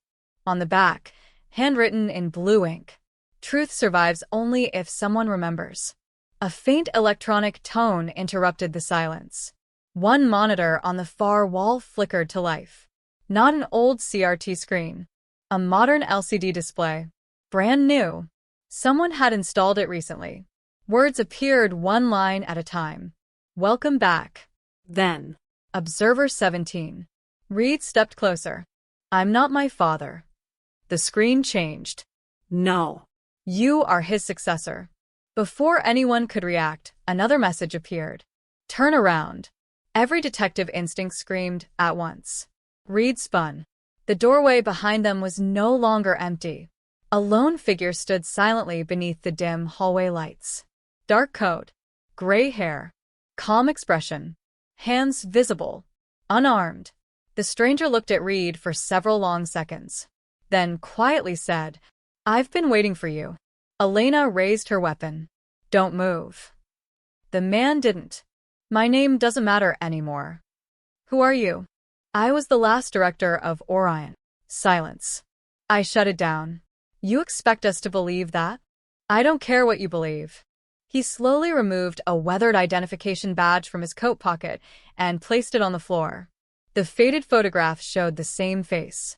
Below it, one title. Archive Director. Reed studied him carefully. If Orion ended, who's been operating it? The old man's expression hardened. It never ended. It changed owners. Another long silence filled the chamber. The people you think you're chasing. They inherited the system. They no longer care about preserving memory. They're collecting something else. Reed took one careful step forward. What? The old man looked directly into his eyes. People who remember too much. Before anyone could ask another question, every light inside Archive 0 suddenly went out. A loud alarm echoed through the mountain. Emergency sirens began flashing crimson across the ceiling. Then a computerized voice announced through hidden speakers. Security breach detected. Containment failure. All observers evacuate immediately. The old man's face changed. For the first time, he looked genuinely afraid. They found us. The alarm echoed through Archive 0 in relentless waves. Red emergency lights pulsed across the shelves of black binders, throwing long shadows that seemed to move with every flash. The old director didn't hesitate. They're already inside the mountain. Reed looked toward the open doorway. You mean tactical teams? The old man slowly shook his head. No. The people who erased Orion. The emergency lighting suddenly switched from red to white. Every siren stopped at once. The silence that followed felt even worse. Then a calm computerized voice filled the chamber. Identity verification in progress. A pause. Observer authorization rejected. Another pause. Archive purge sequence initiated. Nora's face turned pale. Purge. The old director answered quietly. They're going to destroy everything. Without another word, he crossed the room toward one of the black shelves. Instead of grabbing documents, he pulled a single binder halfway out. A hidden mechanism clicked. Another wall slowly slid open.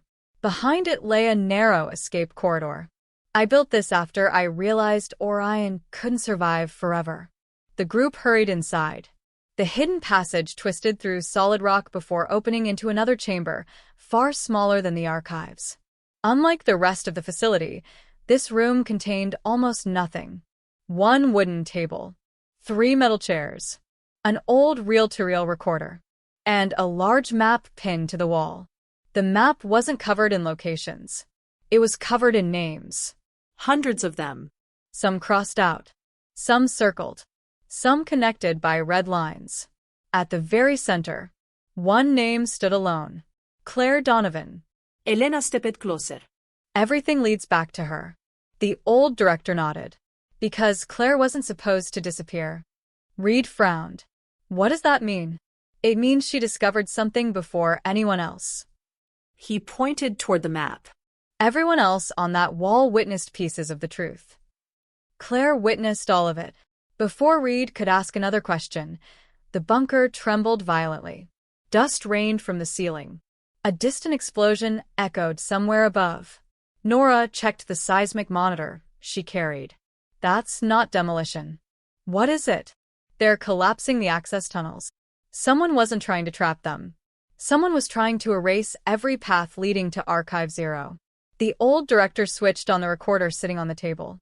This is the only copy. A woman's voice emerged. Older than before. Tired. Dr. Evelyn Carter. If this recording survives, then Orion has become exactly what we feared. She paused. We were never protecting secrets. We were protecting witnesses. Another pause. Eventually, someone decided witnesses were easier to erase than the truth. The recording stopped. Nobody spoke. The room felt colder. Reed finally looked at the old director. My father. Was he trying to stop them? The old man answered immediately.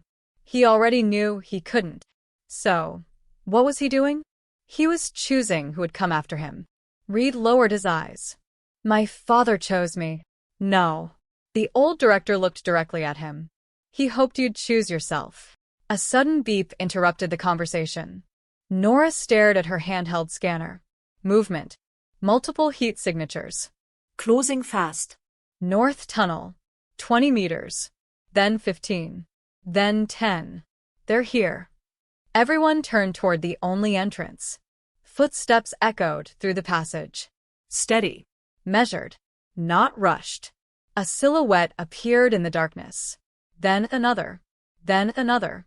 None carried visible weapons. Each wore identical gray coats without insignia. The first figure stepped into the light. Middle-aged. Expressionless. He looked calmly at the old director. It's over. The old director answered softly. It should have ended years ago. The stranger nodded once. It almost did. He shifted his gaze toward Reed. You've read enough. You've seen enough. Now leave. Reed didn't move. What if I refuse? The stranger's expression never changed. Then you'll become another file.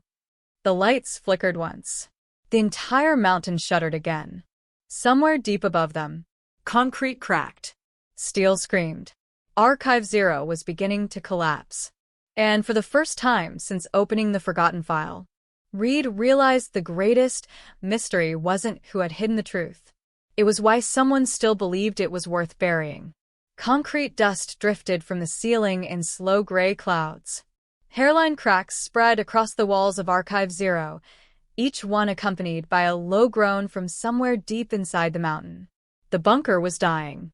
Whether from age, explosives, or a deliberate self-destruct system, Reed couldn't tell.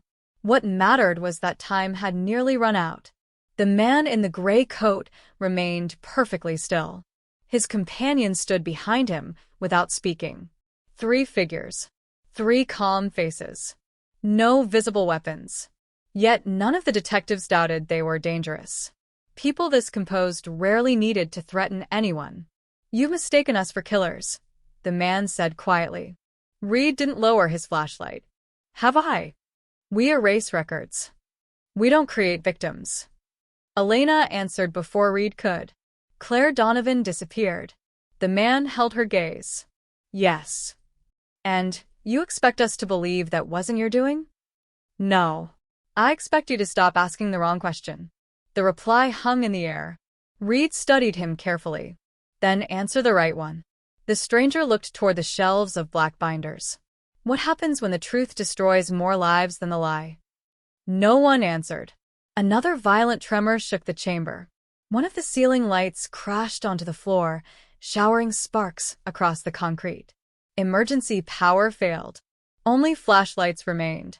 The old director stepped forward. "You promised the archives would never be destroyed." The gray-coated man nodded. "They aren't." He reached into his coat and removed a small black device no larger than a deck of cards. A portable solid-state drive. Every testimony, every recording, every document. It's already been copied. Reed frowned. So, why collapse the mountain? Because places become legends. Stories survive. Buildings don't. For the first time, the stranger sounded almost regretful. Nora connected her portable scanner to the drive. Encryption immediately appeared. Layer after layer. Military grade. Without the decryption key, the information might as well have been blank. "You'll never open it," Nora said. The man almost smiled. "Not today." A deep metallic boom echoed somewhere above them. The floor shifted. A support column fractured. Small chunks of concrete rained onto the table where Evelyn Carter's recorder still sat. The tape continued spinning. Its motor refused to stop. Evelyn's voice filled the room one last time. "If anyone survives this, remember one thing." Silence. Then, The archive was never the building. Another pause. It was the people. The tape clicked. Its reels stopped forever. The old director closed his eyes. She always knew. Reed looked from the recorder to the stranger. "So, Claire." The man interrupted. Claire refused to forget. That's why she mattered. Outside the chamber, another explosion rolled through the tunnel network. This one was much closer. Dust filled the corridor. The emergency exit lights blinked twice before going dark. The stranger turned toward his companions. "It's time." Without another word, the 3 gray-coated figures disappeared into the smoke-filled passage. None of the detectives followed, because the tunnel behind them had already begun collapsing. Huge slabs of rock crashed into place, sealing the route only seconds after the strangers vanished. Elena coughed through the dust. "They're gone." Reed slowly lowered his flashlight. "No. They wanted us to survive." The old director pointed toward the hidden escape tunnel. "There's one exit left. But once we leave, Archive 0 will disappear forever." Reed looked back at the endless shelves of black binders. Thousands of memories. Thousands of voices. Decades of hidden history. Then another crack split the ceiling from one wall to the other. There was no longer a choice. He picked up his father's letter. Nora secured the encrypted drive. Elena took Evelyn Carter's journal. Together, They stepped into the narrow escape tunnel as the lights behind them flickered for the final time. Seconds later, the mountain roared, and Archive 0 vanished beneath thousands of tons of falling stone.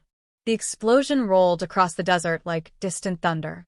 A cloud of dust erupted from the mountainside, climbing hundreds of feet into the morning sky before slowly drifting across the empty valley.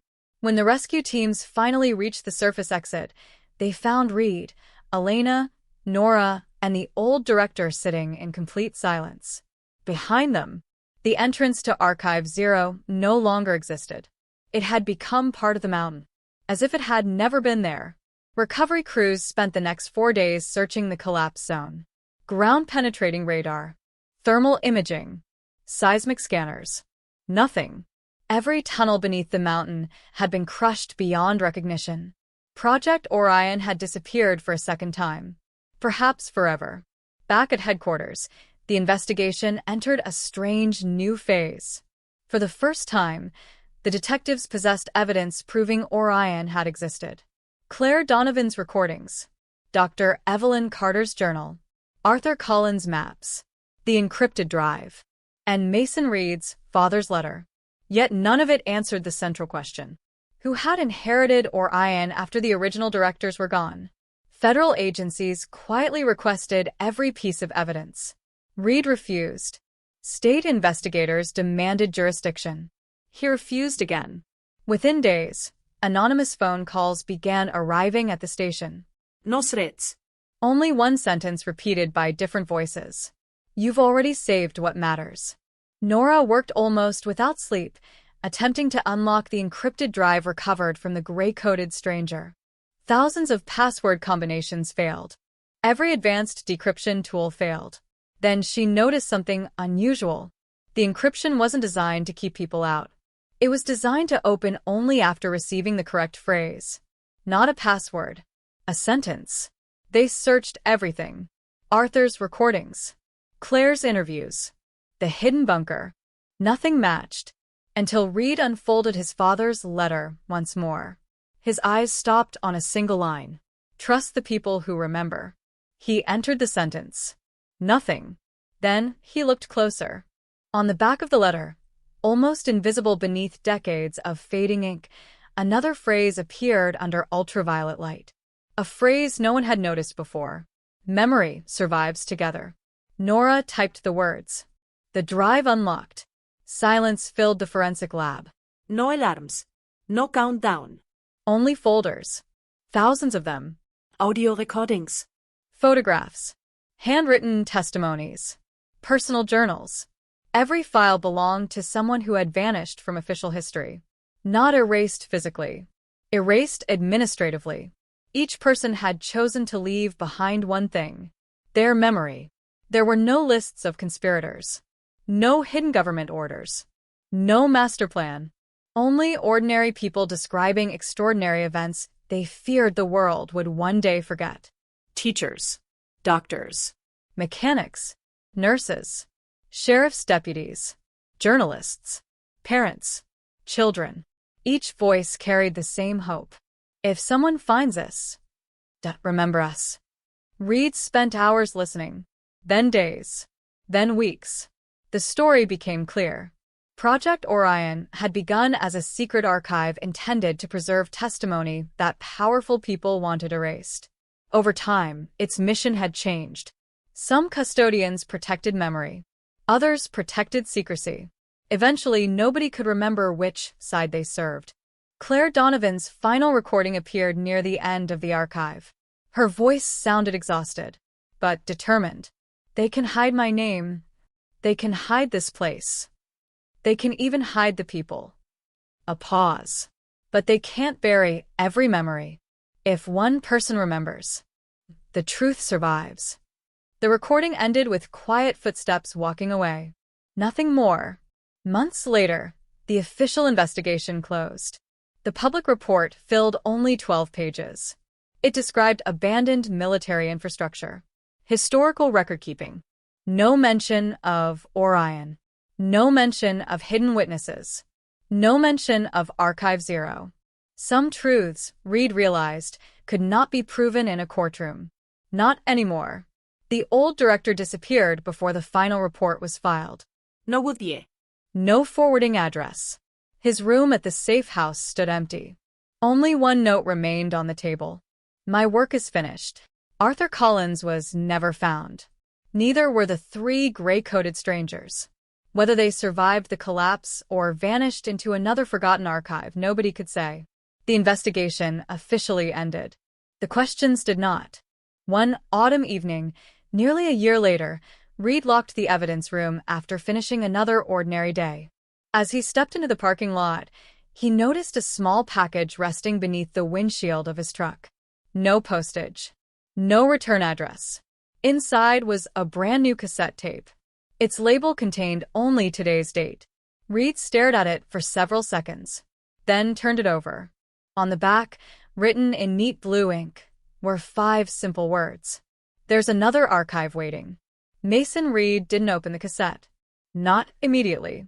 For almost a week it remained locked inside his desk drawer untouched. Every instinct he had developed over 2 decades as a detective told him the tape represented another beginning, not an ending. Every major turn in the Orion investigation had started with a recording left for someone else to find. He wasn't eager to begin again. The world outside continued as though nothing had happened. Traffic filled the streets. Children walked to school. Local newspapers moved on to newer stories. The collapse beneath the mountain became a brief headline, then a forgotten paragraph, then nothing at all. People always believed mysteries ended when officials stopped talking about them. Reed had learned the opposite. Sometimes silence was simply the final layer placed over the truth. Late one evening, he carried the cassette into the evidence lab. Only Elena and Nora remained. Neither asked why he had waited. Neither tried to stop him. The tape recorder clicked. Static filled the room. Then a familiar voice emerged. Older. Calm. The former director of Orion. If you decided to play this, then you finally understand. A pause followed. You spent months searching for the people behind Orion. But Orion was never a single organization. It became an idea. The recording continued. Every generation leaves something behind. Some leave buildings. Some leave laws. Some leave stories. We chose memory. The director's breathing grew slower. If you destroy memory, someone else will preserve it. If you bury the truth, someone else will uncover it. That's happened for thousands of years. It will happen long after we're gone. The tape reached its final minute. You are not the keeper of Orion. You never were. You are only its next witness. The machine clicked.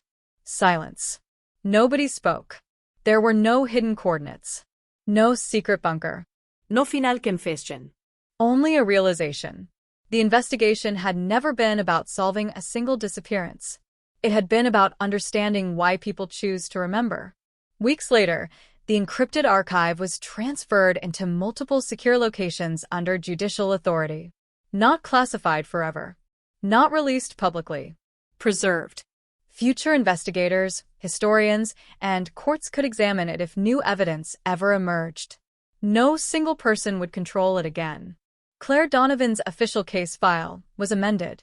Not with certainty. With honesty.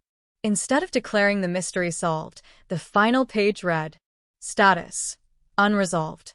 Evidence recovered after decades has significantly expanded the historical record, but has not established a complete account of events. For Reed, it was enough. Not because every question had been answered, because no one had pretended they had. On a quiet autumn afternoon, Reed returned alone to the overlook above the collapsed mountain. Wind swept across the desert exactly as it had on the first day he reopened the forgotten file. Nothing remained of the entrances. No concrete. No steel. No sign that thousands of testimonies had once rested beneath the rock. Nature had reclaimed everything. He unfolded his father's letter one final time. The paper had begun to fade. So had the ink. But one sentence remained perfectly readable. Trust the people who remember, not the files that claim to remember for them. Reed smiled faintly, then folded the letter and slipped it back into his pocket. Years passed. The Orion investigation slowly became a case study taught in detective academies, not as proof of a grand conspiracy, but as a reminder that evidence, memory, and institutional records do not always align, and that investigators must distinguish carefully between verified fact, testimony, and uncertainty. Young detectives occasionally asked Reed whether Orion had truly existed exactly as the surviving records suggested. He always gave the same answer. I can tell you what we documented. I can tell you what we recovered.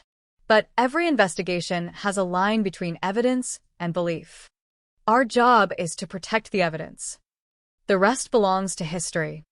Long after Reed retired, a graduate researcher visited the State Archive to study unresolved disappearances from the late 20th century.